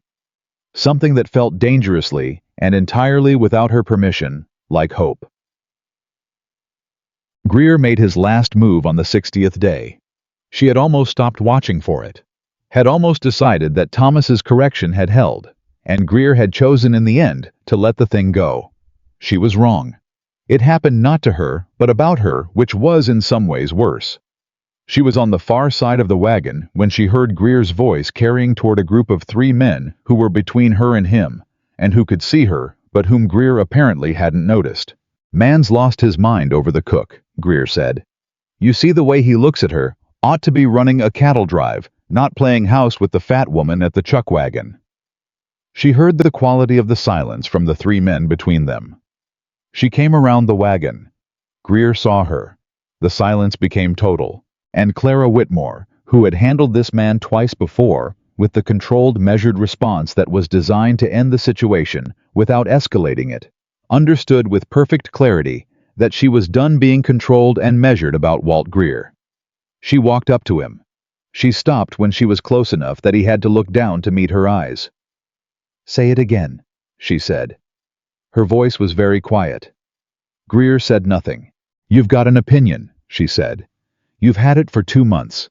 You've been saying it in corners and at the edges of conversations and behind people's backs, and I have been reasonable about it because I am generally a reasonable person." She paused. "I'm done being reasonable, Mr. Greer. You want to question Mr. Caldwell's judgment, you do it to his face. You want to say something about me, you say it to my face. But this—" She let the word sit. "This ends. Today. Because I will not spend another 60 miles listening to a man with nothing to recommend him tear down people who have earned every bit of the regard he can't stand that they have." Greer's jaw was tight. "You done?" he said. "I'm done when you're gone," she said. He held her gaze for 3 long seconds. Then he walked away. One of the 3 men who'd been standing between them, a quiet drover named Sam, who Clara knew only from his preference for extra salt and his habit of saying grace before meals, looked at her. "Yes, ma'am," he said softly. Not directed at anything specific, just an acknowledgement.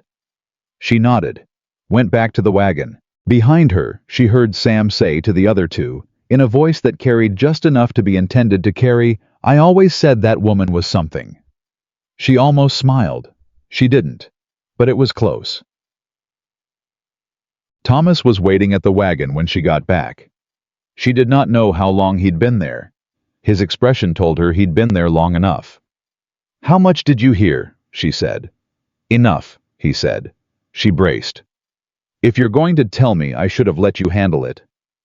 "I'm not," he said. "I'm going to tell you that I should have handled it 3 weeks ago, and I let it go on longer than I should have, and I'm sorry for that." She stopped. "I'm going to let Greer go in Abilene," Thomas said.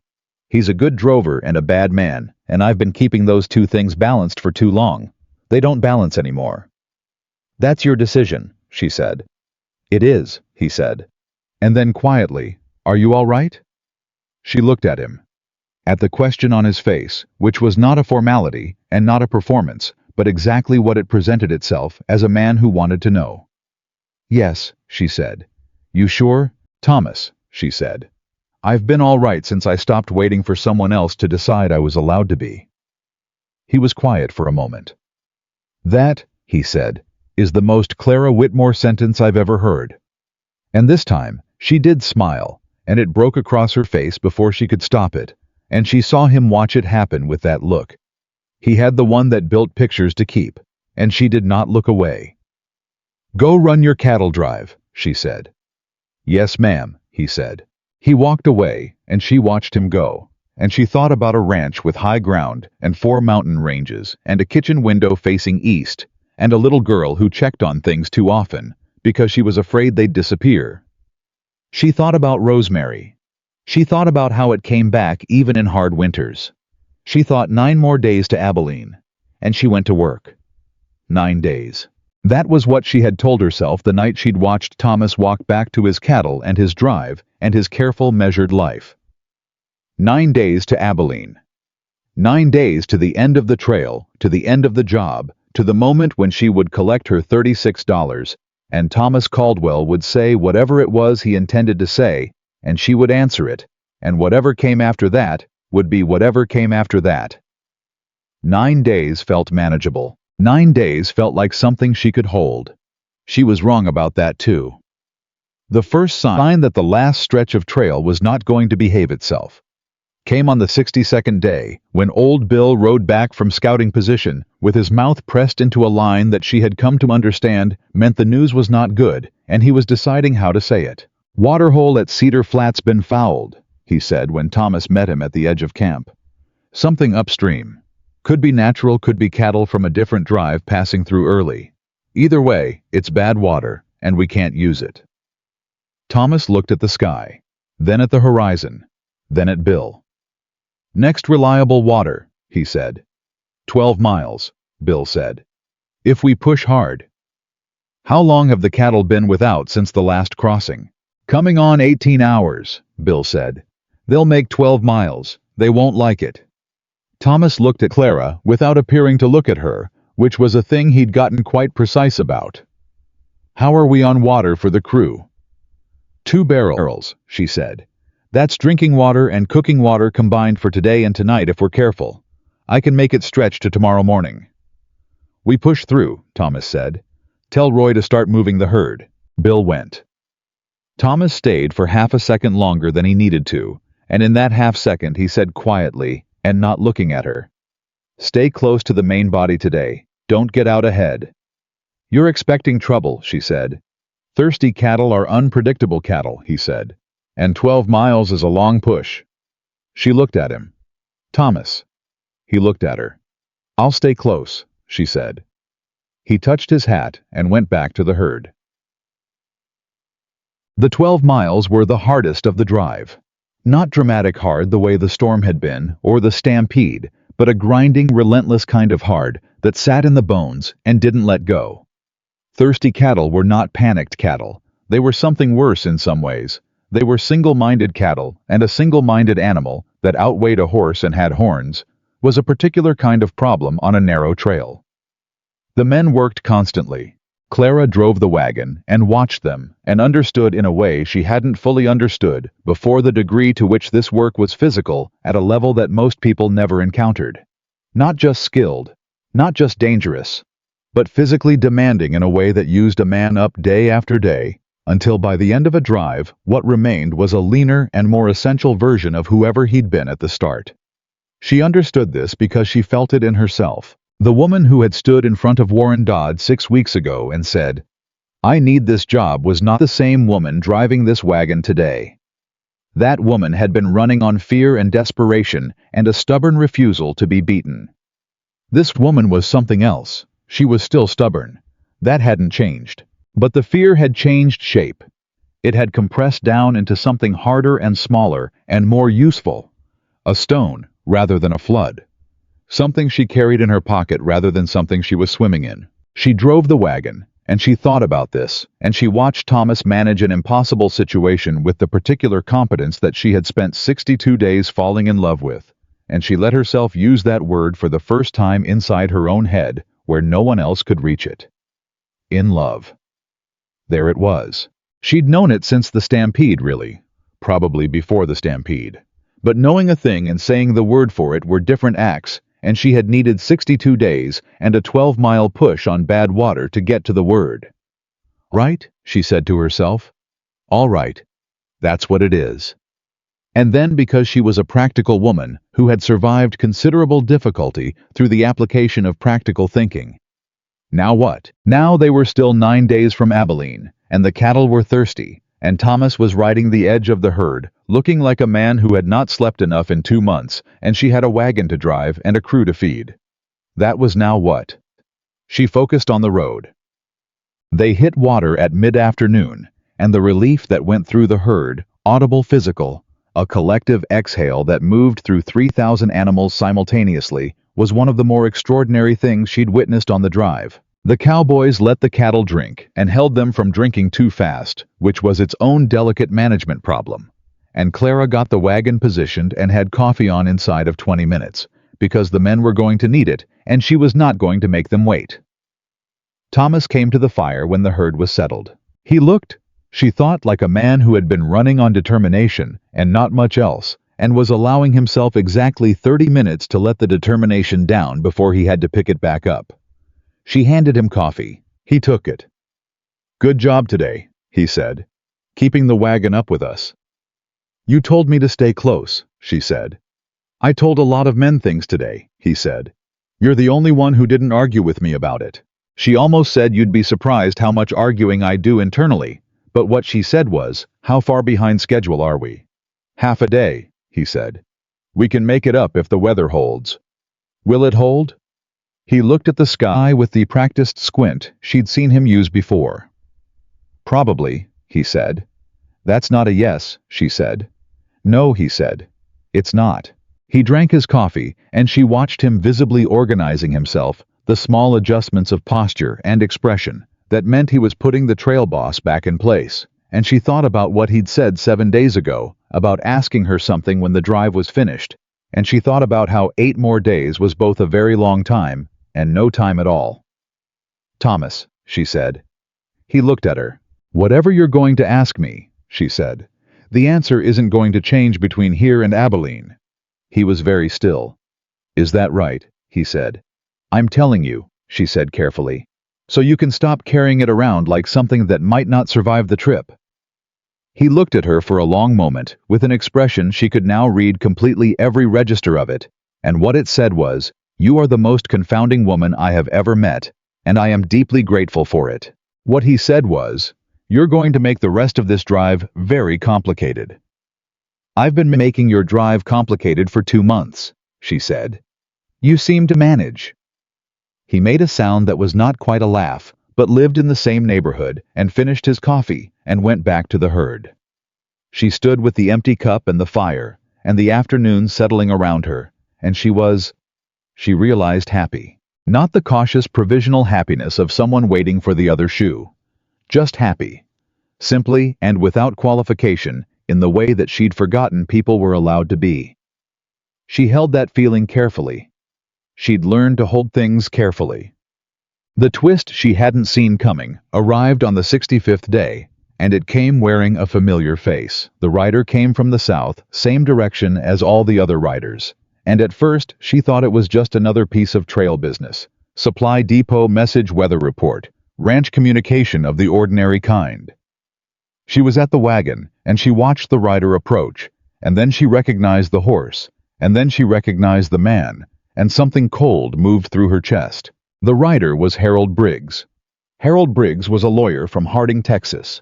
How was also Margaret Ellison's nephew, a fact she'd always found quietly significant, and he was the man who had drawn up the mortgage on the farmhouse after James died, and he was the man who had sent her 3 letters in the months before she'd taken this job. Each one progressively less patient about the payment schedule, and he was the man she had been hoping very sincerely not to see for the next several months while she assembled enough money to deal with him. He pulled up at the edge of camp and looked around with the careful look of a man who was not accustomed to trail camps and was not going to admit that. He found her. He smiled with a warmth that she didn't trust and had never trusted. "Mrs. Whitmore," he said, "I was told I'd find you here." "Mr. Briggs," she said. Her voice was even. She was proud of her voice.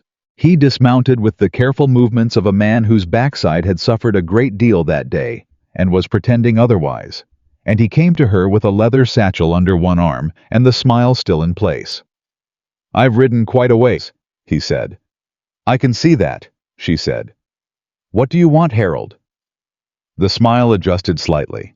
He'd always been disconcerted by the way she addressed him. Most women in Harding were not that direct, or at least not with lawyers. "The Whitmore property," he said. "I'm afraid the situation has become somewhat urgent." She held very still. "The bank has had an offer," he said. "A very good offer actually, from a buyer who is quite motivated, and given the arrears on the mortgage." "I have the money," she said. He paused. "I beg your pardon." "I have 3 months' wages coming at the end of this drive," she said. $36. That covers what's owed." Briggs opened his satchel. He removed a paper and held it out. She took it. She read it. The number at the bottom was not $36. The number at the bottom was $54, and it took her exactly 4 seconds to understand why the late fees, the legal costs, the administrative charges that had been accumulating in the fine print of a document she'd signed when she was 18 years old and newly married and trusting and not yet fluent in the language of men who built fees into fine print.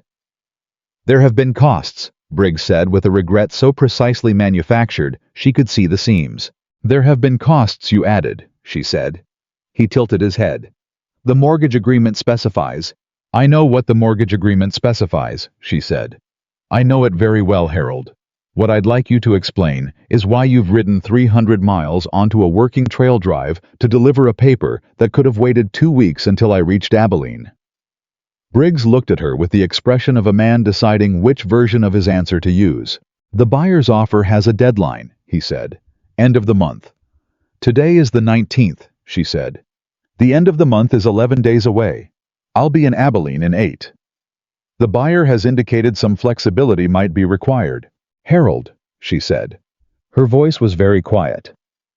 "If you have ridden 300 miles to pressure me into accepting $18 less than the mortgage value of my home, because you have a buyer who wants it, and you thought catching me on a trail drive without access to a lawyer would be effective." She stopped, picked up the paper, folded it. "Get off this drive." He blinked. "Mrs. Whitmore." "I said get off this drive," she said. "I will be in Abilene in 8 days with my wages. I will pay what I legitimately owe with interest, and I will have the deed to that property in my hands by the end of the month. And if you sell it in the meantime, you will explain that to a judge, which I promise you I will make happen." "You can't afford a lawyer," he said, and there was an edge under the smoothness now, something that had been there all along. "No," she said. "But I can afford paper and ink, and I can write a letter to Judge Carver in Fort Worth, who knew my father, and explain what's been happening with the late fees on this mortgage, and let him have a look at the paperwork." She paused. "Unless you'd like to tell me that the fees are entirely proper, in which case you have nothing to worry about." Briggs stared at her. She looked back at him without blinking. 8 days, she said. "I'll be in Abilene in 8 days." He put the satchel under his arm. He walked back to his horse. He mounted with the stiff movements of a man who had also not enjoyed the ride back that he was contemplating. He left. Clara turned back to the wagon. Her hands were shaking, not from fear this time. From something hotter than that something that had lived in her chest since the day Margaret Ellison had held her hands on the boardwalk and told her James had married her out of generosity, something she'd been holding down and managing for months. She pressed both hands flat on the wagon gate and breathed through it. She heard boots behind her. "Clara." "Thomas." She turned. He was standing close enough that she could see he'd been within earshot for most of it, which meant he'd chosen not to intervene, which meant he'd understood something important about what she'd needed. "You heard," she said. "I heard," he said. "I have it handled," she said. "I know you do," he said. "And then, how much are they trying to short you?" $18, she said, "in manufactured fees." His jaw tightened. "Let me—" "No," she said. Firm. Immediate. He looked at her. "Thomas," she said, "I have this. I have handled everything they've thrown at me for 6 months on my own, and I'm not going to—" She stopped, steadied her voice. "I'm not going to start taking money from you now. That's not how I'm willing to do this." He was quiet for a moment. "This isn't charity," he said. "I was going to suggest I know a lawyer in Abilene who does property work and owes me a considerable favor." She stopped. "An introduction," he said. "That's all. What you do with it is your business." She looked at him for a long moment. "A lawyer," she said. "A good one," he said. "William Hart. He's sharp, and he doesn't like mortgage manipulation, which this sounds like." She took a breath. "An introduction," she said. "That's all I'm offering," he said. She nodded, once. "All right." He nodded back. He started to turn. "Thomas," she said. He stopped. "Thank you," she said. "For not—" She gestured slightly at the space where Briggs had been. "For letting me handle it." He looked at her steadily. "You didn't need me to handle it," he said. "You never have." He walked away. She stood with that sentence for a full minute. "You never have." She thought about what it meant to have someone see that about you, not as a challenge or an inconvenience, but simply as a fact, simply as a thing that was true about who you were, with no expectation that you'd perform otherwise. She picked up her ladle and went back to the pot. The crew knew something had happened. Crews always knew. They had the particular sensitivity of people who spent months together in confined circumstances and had developed out of pure survival necessity. The ability to read shifts in the atmosphere of a camp the way Clara read weather in the quality of light. Nobody said anything directly, but Roy brought twice as much firewood that evening without commenting on it. Sam, the quiet drover who'd said yes ma'am after the last Greer situation, managed to position himself between her wagon and the rest of the camp for most of the afternoon in a way that looked casual and wasn't. Old Bill appeared at her elbow with a cup of coffee he'd made himself, which he had never done in the history of the drive, and set it down in front of her and said, "Man on a horse came from the south today." "He did?" Clara said. "Gone now," Bill said. "He is," Clara said. "Good," Bill said, and went back to whatever he'd been doing. She stood with the coffee Bill had made, and she thought about what it meant to have earned this, not their pity, not their charity, Not the careful management of men who felt obligated, but this.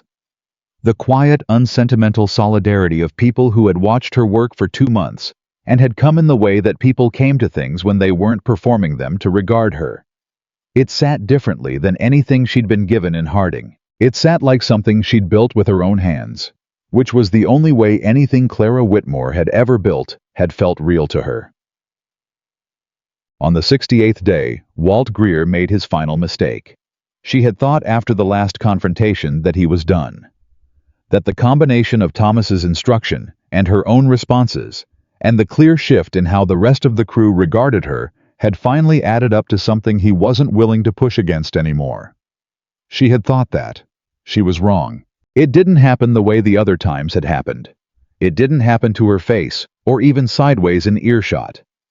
It happened in a way that was, she thought, more calculated than anything he'd done before. She found out because Roy told her. Roy came to her wagon in the evening with his jaw set in the way she'd come to recognize meant he was angry about something and had decided that being angry quietly was not in this instance sufficient. "Greer's been talking," Roy said, "to some of the men from the Dunmore Drive that came through this afternoon, telling them—" He stopped. His jaw worked. "Telling them about you and the boss, making it sound like—" He stopped again. "Like you've been earning something other than your wages on this drive." Clara was very still. "How many men heard it?" she said. 6 or 7 from their drive," Roy said. 2 of ours. Bill and Sam got the 2 of ours sorted out already. The others—" He shook his head. "They're strangers. They'll take the story wherever they go next." Clara thought about this for a moment. Thought about strangers carrying a story forward. Thought about the shape a lie took when it had legs and a direction and no one to correct it. "Where's Greer now?" she said. "Southfire," Roy said. She put down what she was holding. "Clara," Roy said, and there was a warning in it. "I'm not going to do anything foolish," she said. She walked to the Southfire. Greer was there with 2 of his own people, and he saw her coming from far enough away that he had time to arrange his face into the expression of a man who had been expecting this and had already decided how it was going to go. She stopped in front of him. "You want to explain to me," she said very quietly, "what you thought you were going to accomplish." Greer spread his hands. "I don't know what you're—" "Don't," she said. "Don't insult what little intelligence you've shown on this drive by pretending you don't know exactly what I'm talking about." He was quiet. "I have worked this drive for 68 days, she said.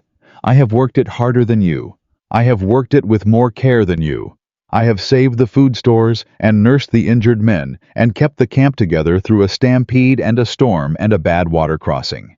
And everything I have earned, every single thing I have earned with my hands and my back and my own effort. Nothing else." She paused. "You know that. Every man on this drive knows that.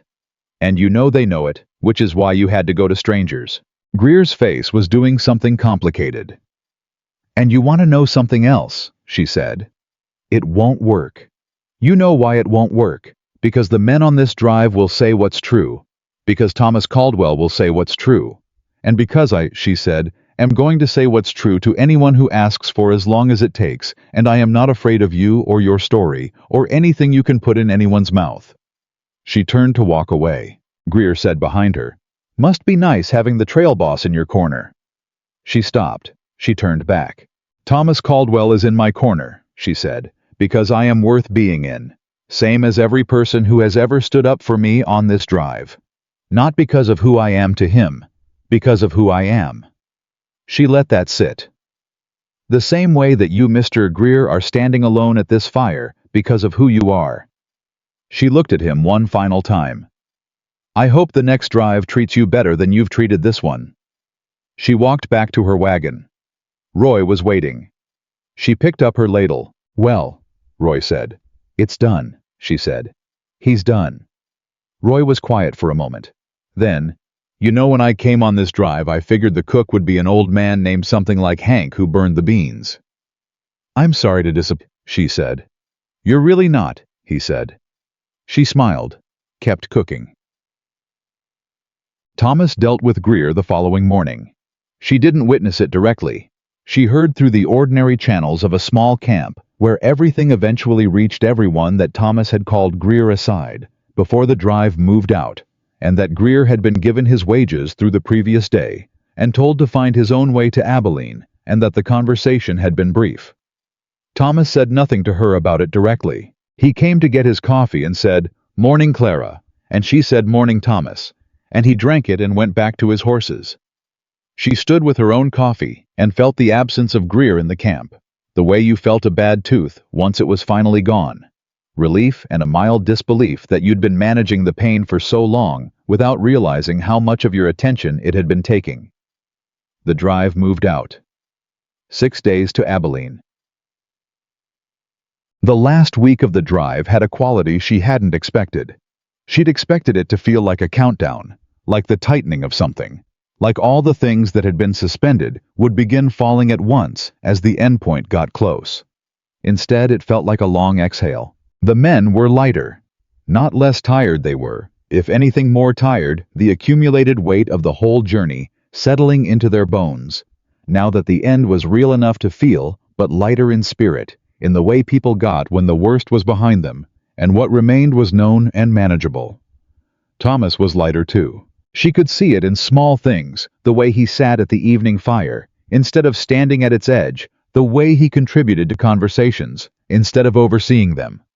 The way he laughed at something Roy said one evening, a full, unguarded laugh that she'd never heard from him before, that was so startling and so lovely that several nearby cowboys turned to look. He caught her looking. He didn't look away. She didn't either. Roy, pretending not to notice any of this, said something to old Bill in an undertone that made Bill's shoulders shake. She chose not to ask. On the 5th to last night, Thomas came to the wagon at the end of the evening and stood in a way that she'd come to read precisely. Hands out of his pockets, weight balanced the posture of a man who'd made a decision and was done reconsidering it. "I'd like to talk to you," he said. "Then talk," she said. He sat down on the wagon step, which he'd never done before, and she sat beside him, because that was clearly what was called for, and the fire was low, and the camp was settling, and the night was warm and big. "I wrote 2 letters before we left Texas," he said. "One to Lily, one to Ethan." She waited. "In Ethan's letter," he said, "I told him I'd met someone on the drive. I told him she was a widow, and she was strong, and she had more good sense than anyone I'd been around in years." He paused. "I told him I thought his mother would have liked her." Clara's breath caught slightly. "I didn't tell him I was going to ask her anything," Thomas continued, "because I didn't know yet if she'd have me." He looked at her. "I still don't know. But I've known what I wanted to ask since about the 35th day, and I've been waiting for Abilene because I thought Abilene was the right place, and I'm reconsidering that because 5 more days seems—" He stopped. "It seems like a long time to wait to say something true." She was very still. "So I'm going to say it here," he said. "Under whatever stars these are, in the middle of a cattle drive, 5 days from Kansas, which is not a romantic setting by any reasonable measure." "Thomas," she said. "Let me finish," he said. "Please." She closed her mouth. He looked at her the way he'd been looking at her since the first morning, building the picture, intending to keep it. "I have a ranch in Montana with a kitchen window that faces east," he said. "I have 2 children who are growing up without their mother and doing the best they can with a father who loves them more than he's always known how to show.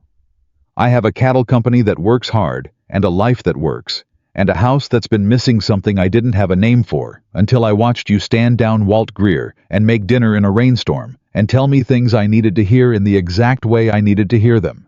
He paused. "I'm asking you to come to Montana, Clara, not as a cook, not as an employee, as my wife, if you'll have me." The fire snapped. The cattle settled in the dark. She thought about the farmhouse in Harding that she'd been fighting for, the $36, and the mortgage, and Harold Briggs, and Margaret Ellison, and everything she'd built her survival around for 6 months. She thought about Lily checking on her plants too often, afraid they'd disappear. She thought about a kitchen window facing east. She opened her mouth, and then a voice came from 20 feet away, in the particular carrying tone of a man who had not calculated the distance correctly. "Just say yes, ma'am, Lord above." Roy Penders. She turned to look. Roy was sitting with his back to them very deliberately looking at the sky, and Bill was beside him with an expression of profound peace. Thomas looked at Roy. Roy did not turn around. "I've been listening to this man work up to this conversation for 6 weeks," Roy said to the sky, "and I would very much like to go to sleep." Clara looked at Thomas. Thomas looked at Clara, and she said, "Yes." Roy's shoulders dropped about 2 inches with relief. Old Bill said quietly to no one in particular, "Thank God." Thomas looked at her for a long moment, with the picture-building, picture-keeping look that she now understood had been cataloging her since the first morning assembling her from pieces until he had enough to know, and his expression was the most open she'd ever seen it. "Yes," she said again, quieter just for him. He took her hand, not briefly this time, not the half-second press of earlier. He held it properly, his fingers through hers, and she could feel the calluses from the reins and the weight of the drive in his hands. And she did not let herself think about what she was giving up or what she was stepping toward, because for once in her life, she was only in the moment she was in. Somewhere behind them, Roy said, "All right, Bill, you win the $1." Bill said, "Told you she'd say yes before Abilene," Thomas said without looking away from Clara. "Both of you go to sleep." They went to sleep. Clara sat with her hand in Thomas Caldwell's hand under the stars of the Texas plain, and she thought about Montana and a little girl named Lily, and a boy named Ethan who went silent when things were wrong, and a kitchen window that needed something growing in it. She thought about Rosemary. She thought about how it came back. She thought, "I am going to be someone's home," and after everything. After James and the grave and the farmhouse and the $36 and the trail and the storm and the stampede and Greer and Briggs and 6 months of surviving that thought, small and certain and completely without drama, was the one that finally gently broke her open. She did not cry. She had not cried since the morning they buried James, and she did not cry now, but it was close, and Thomas felt it in the slight change in her grip, and he held on a little tighter, and neither of them said anything at all. They sat until the fire went out completely. Then she said, "5 days to Abilene." "5 days," he said. "Plenty of time to change your mind," she said. He looked at her with an expression that was the complete answer to that sentence and required no additional words. She looked back at him. "Get some sleep, Thomas," she said. "Yes, ma'am," he said. He didn't move for another 10 minutes. Neither did she. The last 5 days of the drive passed the way the first 5 had, relentlessly without sentiment, with the particular indifference that the trail had toward anything that was not the work itself. The cattle did not care that Thomas Caldwell had asked a woman to marry him under the Texas stars. The water crossings did not pause for it. The heat did not soften. The miles did not shorten. Clara cooked. Thomas rode. The herd moved north. But something had changed in the fabric of the drive, and everyone felt it without saying so directly because this was a crew of cowboys, and cowboys did not say things like "the atmosphere of the camp feels different since the trail boss and the cook reached an understanding." What they said was things like Roy telling Danny Webb in a letter he was writing home that the rest of the drive had been real fine, and old Bill sleeping better than he had in 2 weeks, and Sam the quiet drover starting to whistle in the mornings, which he had not done since the Red River crossing. She noticed all of it. She noticed because she had always noticed, and because noticing was how she loved people. Not in grand gestures, not in declarations, but in the accumulation of small, accurate observations that said, "I see you. I see who you actually are, and I am not going anywhere." Thomas noticed her noticing. On the 4th to last morning, he rode past the wagon at a pace that had no trail business justifying it and said without stopping, "You're doing that thing where you're cataloging everything." "I don't know what you mean," she said. "Yes, you do," he said, and kept riding. She watched him go with a feeling in her chest that had settled into something so steady and warm, she'd stopped trying to name it and just let it be there. 4 days, then 3, then 2. Abilene arrived, the way destinations arrived after long journeys, suddenly despite having been expected in a way that made it feel both inevitable and startling simultaneously. The sound of the city came before the sight of it, which was always how it worked on the trail. The particular noise of a cattle town, at full operation. the stockyards and the commerce and the organized chaos of an industry receiving what the drives had carried for months. Thomas brought the herd in with the same competent, unshowy precision he'd managed every other challenge on the trail, and the sound that went up from the crew when the last steer passed through the stockyard gate was the real thing. This time, not the controlled exhale of a river crossing, but a full, unguarded shout of relief from 24 men who had been riding hard for 73 days and were finally genuinely done. Clara stood on the wagon seat and let it wash over her. She had done it.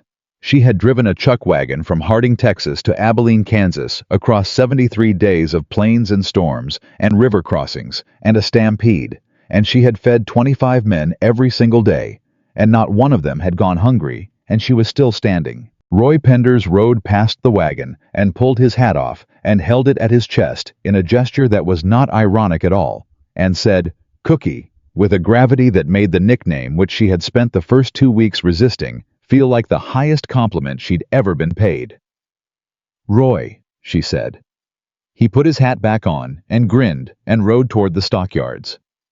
Old Bill appeared at her elbow, which was where he always appeared, as though he materialized rather than walked. "Well," he said. "Well," she said. "You did good," he said. "We did good," she said. He looked at her. His weathered face was doing something she'd learned to translate as profound feeling expressed through the absolute minimum of visible movement. "You going to Montana?" he said. "I am," she said. He nodded, looked at the city, looked back at her. "Thomas Caldwell," he said in the tone of a man delivering a character reference, "is one of the finest men I have known in 40 years of cattle work. I have seen him make hard decisions and fair ones, and I have never once seen him be small. That's rarer than people think." Clara looked at him. "I know," she said. "Just wanted to say it," Bill said, "since I likely won't get another chance." She put her hand on his arm briefly. He allowed it, which from Bill was the equivalent of an embrace. "Take care of yourself, Bill," she said. "Always do," he said, and walked away toward the stockyards without looking back, because looking back was not a thing Bill did, and she'd have been surprised if he'd started now. The business of Abilene was immediate and consuming. The cattle sold at a price. Thomas described to the Caldwell Company representative who met them at the stockyards as adequate with a tone that suggested he had opinions about what adequate should mean that the market had not fully honored. Clara watched him negotiate with the same focused, unhurried competence she'd watched him manage everything else, and she thought about how this was also who he was. Not just the trail, not just the quiet fires and the honest conversations, but this. The man who ran a cattle company and understood numbers and held his position under pressure from buyers who wanted to pay less than the work was worth. She found that she was not intimidated by this version of him. She found actually that she liked watching it. The crew received their wages in the afternoon. She received hers, $36, in a small envelope with Clara Whitmore written on the outside in Thomas's handwriting, which she recognized now having seen it on the accounting ledgers he kept. And she held it for a moment with a feeling she could not entirely describe the particular satisfaction of money that had been earned through something she'd chosen by her own will on her own terms. She had earned this, every single dollar of it. She put it in her dress pocket and went to find William Hart. Thomas's lawyer was a lean, sharp-eyed man of about 50, who operated out of a small office above a dry goods store, and who stood when she entered and did not look at her the way most men looked at her, which immediately placed him in her good estimation. "Mrs. Whitmore," he said. "Tom said you'd be coming." "He told you what I need," she said. "Mortgage dispute, manufactured fees, deadline pressure applied on the trail." He picked up a pen. "Tell me the details." She told him. He listened without interrupting, which she appreciated, and when she was finished, he made 3 notes and said, "The late fees as described are not standard under Texas mortgage law as written in 1882. They may be legal under a specific clause in your original agreement, but that clause would have required separate written notice to be enforceable, and I'd want to see whether that notice was ever given." He looked at her. "Did you receive written notice of the additional fee schedule?" She thought back. "No," she said. I received the mortgage agreement when we signed. After that, I received letters requesting payment. None of them specified a separate fee schedule. Hart smiled. It was a small, precise smile. Then we have something to work with. How much will this cost me? She said. Tom's handling my fee, Hart said. She started to object. He held up one hand. I owe that man 3 favors from a cattle dispute in '81 that I won't go into, he said. Consider it a long overdue debt being settled. Your $36 stays in your pocket, Mrs. Whitmore. She looked at him for a moment. I'll need to repay him, she said. That, Hart said, picking up his pen, seems like something between you and Tom. Now, the buyer's name, she told him. He wrote a letter in 20 minutes.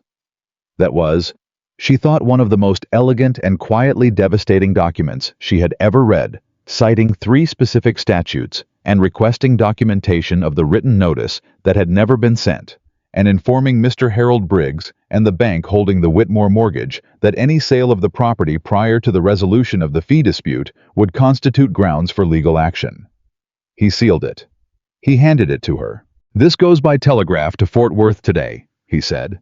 You'll have a response before you leave Abilene. My guess is the manufactured fees disappear and your $36 covers what's legitimately owed. She took the envelope. Mr. Hart, she said. William, he said. William, she said. Thank you. Thank me when the deed's in your hand, he said. Come back tomorrow morning. She found Thomas at the hotel that served as the Caldwell Company's Abilene base, sitting at a table in the front room with paperwork spread in front of him and a cup of coffee going cold at his elbow. She sat down across from him. He looked up. Hart see you, he said. He did, she said. He's sending a letter today. He thinks the fees will disappear. They will, Thomas said. Briggs knows he's overextended and he won't want the exposure. She looked at him. You knew that before you sent me to Hart. I had a strong suspicion, he said. You could have told me that on the trail, she said, when I was shaking over the paper. He met her eyes. You were handling it, he said. You said so. I believed you. She held his gaze. I need to repay you for Hart's fee, she said. No, he said. Thomas. Clara, he said, and his voice was even and quiet. In approximately 6 weeks, if you're willing to travel at a reasonable pace, you'll be in Montana. At some point after that, we'll stand in front of whatever judge or minister is available and say the words. And after that, I'm going to need someone to help me figure out why nothing will grow in a kitchen window facing east. He paused. At that point, the question of who owes what to whom becomes considerably more complicated. I suggest we table it. She looked at him for a long moment. You are very difficult to argue with, she said. Yes, he said. I've been told that. She almost smiled. Who told you that? My sister Martha, he said. Every week for the last 20 years. She did smile then, and she watched him watch it happen, the same way he'd watched it in the camp on the last day with Greer, with that look that was building and keeping. 6 weeks, she said. Give or take, he said.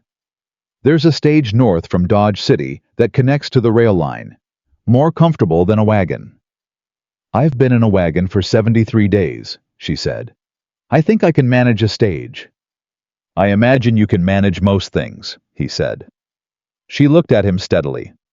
I'm going to need to go back to Harding first. Collect the deed. Close up the house. Of course, he said. I'll come with you. She blinked. You don't need to. I know I don't need to, he said. I want to. She understood what he was saying. He was saying he wanted to stand beside her in Harding, Texas, where people had whispered about her and made their calculations and found her wanting, and he wanted to be visible there beside her, so that anyone who looked would see exactly what the woman they'd dismissed had become. She wanted to tell him he didn't need to do that. She also, if she was honest, wanted to let him. All right, she said. I went back to his paperwork. She drank his cold coffee because she wanted something to do with her hands, and he looked up and noted this and said nothing about it. And she thought about how comfortable this already was, this particular shape of being together, and how much she trusted it. The response from Fort Worth came the next morning as Hart had predicted. The manufactured fees had been waived. The outstanding balance was $31.40 less than her wages, which meant she would clear the mortgage with money left over, which meant the farmhouse was hers, free and clear for the first time since James had signed the papers. Hart handed her the telegram with the small, precise smile. She read it twice. "Deed will be registered in your name at the Fort Worth courthouse within 10 days, Hart said. You can pick up a certified copy in Harding." She looked at the telegram for a long moment. $31.40. She'd earned 36. She had $4.60 left over, which was not a fortune by any measure, and she was going to Montana anyway, so the house would need to be rented or sold or some arrangement made. But that was a practical problem, and practical problems were things she knew how to solve. The point was, it was hers. Nobody had given it to her. Nobody had rescued it for her. She had gone out onto the trail with her own hands and her own back, and she had earned the money, and she had kept the house, and nobody, not Harold Briggs, and not Margaret Ellison, and not any of the careful, cruel voices she'd been carrying in the back of her head for 6 months, could take that from her. "Thank you, William," she said. "Any time, Mrs. Whitmore," he said. And then with a slightly different inflection, "or whatever your name's going to be." She looked at him. He smiled again, less precisely this time, something that had warmth in it. "Tom's a transparent man when it matters. He told me." He paused. "He hasn't looked like that since before Helen died. I thought you should know that." She absorbed this. "Thank you," she said quieter. "Go on," he said. "You've got a deed to collect and a trip to make." Joel. They left Abilene for Harding 2 days later. Just the two of them, which felt both natural and surreal. No crew, no herd, no drive, no function to be performed. Just Thomas and Clara, and a hired wagon, and the road south, and the long unstructured hours of a journey that had no purpose except arrival. She had not been alone with Thomas for any extended period. There had always been the drive around them. 24 men, the cattle, the noise, the work, the legitimate demands of the trail that gave every conversation a context and a limit. Now there was nothing except the road and the two of them. It was, she discovered, entirely comfortable. They talked, or they didn't. They fell in and out of silence the way people who were used to silence did, without the pressure to fill it, without the performance of ease. Thomas told her things about Montana she hadn't known, the winters which were serious, and the springs which were extraordinary. He told her about the Caldwell Ranch in detail, the buildings and the land, and the particular challenges of running cattle at altitude. She told him things about Harding. She hadn't told anyone the way the town had felt after James died, the specific quality of the loneliness, the way she'd had to rebuild herself from principles rather than feeling. Because feeling had gone somewhere she couldn't access. He listened, the way he listened to everything completely, with that attention that took in more than the words. On the second evening, stopped for the night on the road south, he asked her something she hadn't expected. "Were you happy," he said, "with James, before?" She thought about it honestly, which was the only way she knew how to think about things. "Yes," she said, briefly and genuinely and completely. "It wasn't a perfect marriage. We were very young and we had no money, and we argued about small things. But he was kind. He was genuinely kind, which I had not entirely expected to find." Thomas was quiet. "I didn't know what to do with kindness at first," she said. "I'd spent so long bracing for the other thing that kindness felt like a trick. I was patient about that." "He sounds like a good man," Thomas said. "He was," she said. "You would have liked him, I think." Thomas looked at her steadily. "I think so too," he said. And she loved him for that, for not flinching from it, for not making James into something that needed to be managed or minimized, for simply placing him where he belonged, which was in her history and her heart, and nowhere else, because the past was not competition with the present, unless you made it so. "Helen," she said carefully. "Tell me about Helen." He was quiet for a moment. Then he told her. He told her about a woman who had been stubborn and funny and not easily impressed, who had made Thomas work for everything, and never let him get away with being less than his best self, who had been an extraordinary mother and a difficult person to argue with, and who had loved Montana in the summer the way most people loved something they'd chosen rather than been given. He told her about the last 3 weeks, which she had not asked about, but which he told her anyway, because it was still something he carried, and carrying alone had gotten heavier over time. She listened. When he was done, the fire had gone low, and neither of them spoke for a while, and that was exactly right. "She would think you were a fool," Clara said finally, "for not planting something in that window for 3 years. He made a sound that was entirely a laugh. "Yes," he said. "She absolutely would." "Good," Clara said. "Then we have something in common already." He looked at her.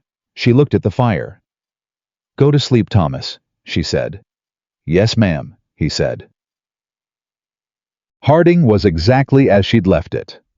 This surprised her somewhat irrationally. She had changed so completely in 3 months that some part of her expected the town to have changed as well. Out of basic courtesy, the world rearranging itself to match the person returning to it. It had not. The main street was the same. The dry goods store where Margaret Ellison held court was the same. The boardwalk where she'd been told with manufactured sympathy that James had married her out of generosity. Same boards, same posts, same sky above it. She walked down it with Thomas Caldwell at her side. He did not hold her hand. He did not make a production of being beside her. He simply walked with her in the easy, unhurried way he did everything, and his presence was simply a fact, quiet and certain, and immovable. She felt people noticing. She noticed them noticing. And she found to her genuine surprise that it had less power than she'd expected. Not no power. She would be lying if she said that Margaret Ellison's eyes on her as she walked past the dry goods store didn't create a familiar tightening in her chest. She would be lying if she said the whisper she caught at the edge of hearing something about the Whitmore widow didn't land somewhere it wasn't welcome. But it was smaller than it had been. It was smaller because she was not the same woman who had walked this boardwalk 6 months ago, and the measurement she was using to take its size was different now. She was measuring it against 73 days on the trail, against a stampede and a storm and a land agent and a lawyer's letter, and $36 she'd earned with her own hands. And measured against all of that, Margaret Ellison's eyes were simply the eyes of a woman standing in a store.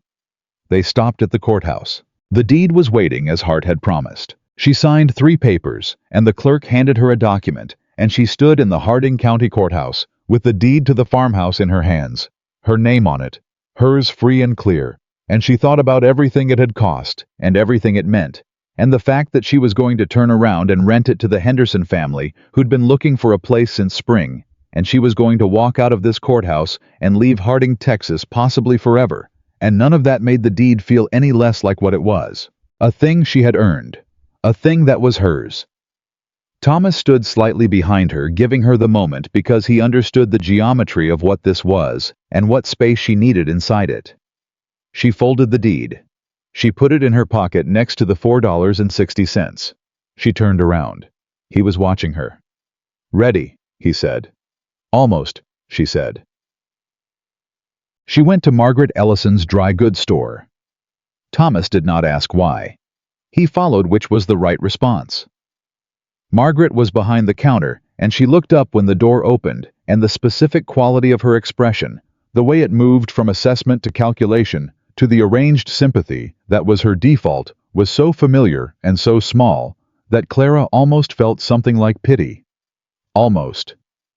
"Clara," Margaret said. "My goodness, we'd heard you were on a cattle drive." "I was," Clara said. "I'm back." Margaret's eyes moved to Thomas performing the calculation. "This is Thomas Caldwell," Clara said. "He owns the Caldwell Cattle Company out of Montana. He brought the drive in."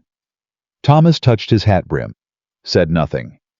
Margaret's eyes came back to Clara with a new quality in them, still calculating, but with less certainty now, as though the numbers weren't coming out the way they usually did. "We're going to Montana," Clara said. "I wanted to stop in before we left." "Going to Montana," Margaret repeated. As his wife, Clara said. Straightforward. Unapologetic. Not delivered with triumph. She'd made a decision before walking in here that she was not going to deliver this with triumph, because triumph required the other person's opinion to matter, and Margaret Ellison's opinion had already taken up more space in her life than it deserved. She was delivering it as a simple fact, which was what it was. Margaret's mouth opened and then closed.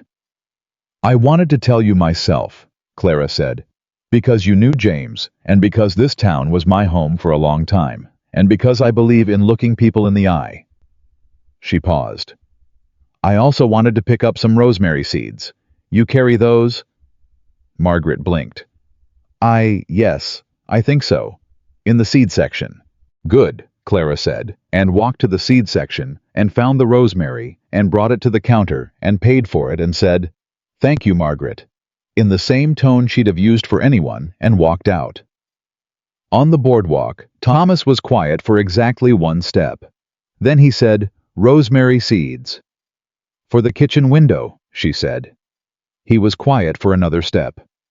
"You are," he said, "the most extraordinary woman I have ever encountered." "I know," she said. He laughed. Fully the way he'd laughed that evening in camp with Roy, unguarded and real. She kept walking, but she was smiling. They left Harding the next morning, and they did not look back, and the road north felt entirely different from the road south had felt, which was the way of departure when you were heading towards something rather than away from it. The journey to Montana was long. Stage to Dodge City Rail, north and west. Another stage on the far side of the mountains, and then the last miles by wagon on the road. Thomas knew so well he could have driven it in the dark, and possibly had. She watched the land change, and she catalogued it the way she catalogued everything, and Thomas named things for her. The mountain ranges visible from particular high points on the road, the river systems, the territory markers, and she listened and filed it all away. She was learning a new place. She was learning it the way she'd learned the chuck wagon and the trail, and Thomas himself in pieces carefully, without rushing the understanding. On the last day of the journey, Thomas went quiet. Not the usual quiet, a different kind. The quiet of a man who was about to encounter something that mattered and was gathering himself for it. She let him be quiet. An hour later he said, "There." She looked. The ranch came into view as they crested a rise, and it was exactly what he'd described, and entirely its own thing in ways description couldn't capture. Wide, solid, settled into the land, with the particular permanence of something that had been built to last. 4 mountain ranges. She counted them. He'd been right about all of it. She felt something in her chest that was not nervousness exactly, but was adjacent to it. The feeling of a significant moment, as it was arriving before it had fully landed. "Lily and Ethan," she said. "Martha's had them," he said. "They're expecting us." He paused. "They're not expecting all of it. I wanted to tell them in person." She nodded. "Of course." A beat. "Thomas," she said. "I know," he said. "Children are not, they might need time. Whatever they feel it's allowed. I'm not going to ask them to feel something they don't." "No," she said. "Neither am I." He looked at her. "I am not coming to Montana to replace Helen," she said. "I know that. I've known it since you told me about Lily checking on her plants. I know what this is and what it isn't." He held her gaze for a moment. "What is it?" he said quietly. "It's a beginning," she said. "A real one. The kind that's allowed to be slow and uncertain and honest." She paused. "The kind I know how to build." He was quiet for a moment. Then he said, "I believe you." The wagon moved down the hill toward the ranch. Ethan saw them first. He was 10 years old and had his mother's temper and his father's tendency to go silent when things were wrong, and he came out of the house with the specific wariness of a child who has learned that new things arriving in his life are not automatically good things. He looked at his father. He looked at Clara. He said nothing.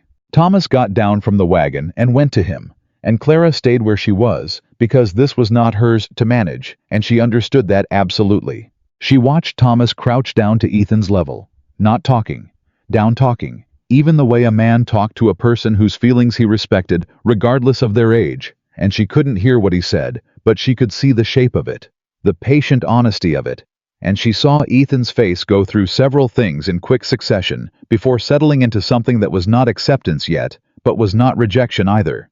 It was waiting. He was willing to wait. That was enough.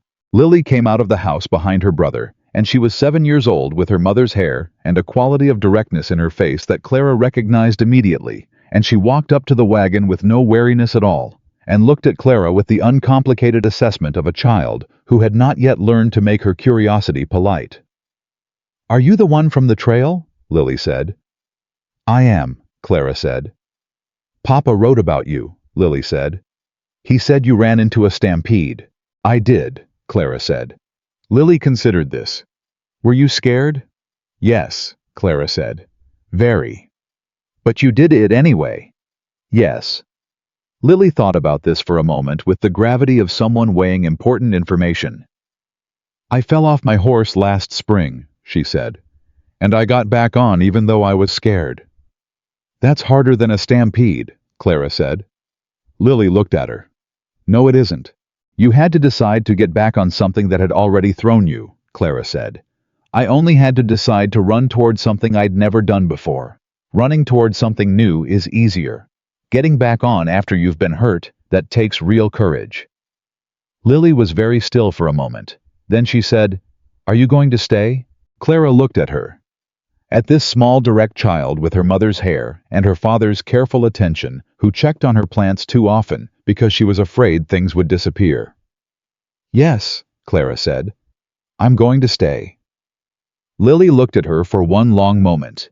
Then she said, "Can you cook?" Clara felt something break open in her chest. "That," she said, "is what I'm known for." Lily held out her hand. Clara took it. The first meal she made in the Caldwell Ranch kitchen was not elaborate. It was soup, plain and honest, the same thing she'd made in a rainstorm for 25 men who'd been riding in the dark, because she understood that food was not about complexity. It was about presence, about someone deciding that the people in front of them were worth the effort of warmth. Ethan ate without speaking. Lily ate with the focused attention of someone taking something seriously. Martha, Thomas's sister, who was a compact, sharp-eyed woman, who had looked at Clara on arrival with the specific appraisal of someone who had been waiting to make up her mind about her and had not quite done so, yet ate the soup and then ate more of the soup and said, "The cornbread is good," which from the quality of her face was the equivalent of a lengthy tribute. Thomas ate and looked at his children and then at Clara, and did not say anything at all, which said everything. After supper, while Lily was telling Clara about the plants she'd been trying to grow, and why they kept dying with a detailed forensic analysis that suggested she was going to be either a scientist or a lawyer, Ethan came to stand in the kitchen doorway. He stood there for a moment. Clara looked at him. "Papa said you saved his life," Ethan said. "I helped," she said. "He said you ran into the stampede by yourself with just a whip," Ethan said. "That's accurate," she said. Ethan was quiet for a moment. He had the particular quality of a boy deciding something and wanting to be sure about it before he committed. "My mama was brave too," he said. "I know," Clara said. "Your father told me. She sounds like someone I would have admired." Ethan looked at her. "You're different than I thought you'd be." "What did you think I'd be?" He considered. "I thought you'd try too hard," he said, "to make us like you." She held his gaze. "I'm not going to try to make you like me, Ethan. I'm going to try to be worth knowing. That's a different thing. The first one is about me. The second one is about you." He was very still for a moment. Then he said, "Okay," in the particular tone of a 10-year-old who has decided something and is not going to perform any more emotion about it than that. He went to bed. Clara stood in the kitchen and let out a breath she'd been holding since the wagon came over the rise. Thomas appeared in the doorway where Ethan had been. "Well," he said. "Well," she said. "Ethan talked to you." "He did." Thomas waited. "He's going to be fine," she said. "He needs time and honesty and someone who doesn't pretend this is simple. None of those things are things I can't give him." Thomas looked at her steadily. "And Lily," he said. "She hasn't let go of your hand since supper." "Lily," Clara said, "wants to know why her plants keep dying. We're going to fix that. Is that what you two were talking about for 45 minutes?" That and other things, she said. He crossed the kitchen and stood in front of her, and his hands came up to frame her face, and he looked at her with everything, all of it. The drive and the trail and the coffee before sunrise, and the stampede, and the hand held in the dark, and the yes she'd said under the Texas stars. And she looked back at him with all of it too, because there was no longer any reason not to, because she was here, and this was real, and she had made her choice with her eyes open, and she was not afraid. Clara Whitmore, he said. Thomas Caldwell, she said. He kissed her, and Lily from the hallway said in a stage whisper to Ethan, I told you. And Ethan said with great dignity, Go to bed, Lily. And Lily went to bed, and the kitchen was quiet, and outside the window facing east, the Montana night was enormous and full of stars. She planted the rosemary the next morning. Lily helped with the fierce, over-attentive focus she brought to all growing things, and Clara showed her how deep the roots needed to go, and how much space they needed, and why giving a plant what it needed was more important than checking on it every hour. But how do you know it's growing if you don't check? Lily said. You trust it, Clara said. You give it what it needs, and you trust that it knows how to do the rest. Lily looked at the planted rosemary with the expression of someone trying very hard to accept something that went against her nature. What if it dies? She said. Then we plant more, Clara said. That's the thing about rosemary. You can always plant more, and the more you plant, the better you get at knowing what it needs. Lily was quiet for a moment. Then she said, Will you teach me? Everything I know, Clara said. Lily nodded gravely, as though this was a contract being signed. Thomas, who had been standing in the kitchen doorway watching, turned away before either of them saw his expression, which was the expression of a man who had been carrying a house that was empty in all the ways that mattered, and had just felt it quietly, and without ceremony, begin to fill. The woman who arrived in Montana was not the woman who had stood before Warren Dodd in Harding, Texas and said, I need this job. She was made of the same material, the same stubbornness, the same practical intelligence, the same refusal to be ashamed of who she was, but she had been through something, and what she'd been through had not broken her, or diminished her, or made her into someone new. It had made her more completely herself. That was what the trail had done, and what Thomas had seen when he looked at her, and what the men of the drive had recognized in the way they brought firewood, and ate more soup, and said yes ma'am to an empty space where her last words had been. Not something new, something true. And here in a kitchen in Montana, with rosemary planted outside the east-facing window, and a little girl learning to trust what she'd planted, and a quiet boy deciding she was worth knowing, and a man who had found her in the middle of everything she'd thought was lost. Here was where the trail had always been going. Not to Abilene, not to a deed or a wage or a victory over people who had been small to her. Here, to this kitchen, to these children, to this man, to a life she had not planned and could not have imagined and had earned with everything she had on her own terms, in her own way, one honest day at a time. Clara Whitmore had gone out onto the trail to survive. She had come home to live. And the difference between those two things, that was everything. That was the whole story. That was what love, real love, the kind that didn't ask you to be smaller or quieter or easier, the kind that saw you clearly and chose you anyway and stood beside you when it mattered. That was what it gave you. Not rescue, not completion. Simply this someone to stand next to while you became who you already were. And that in the end was more than enough. That was everything.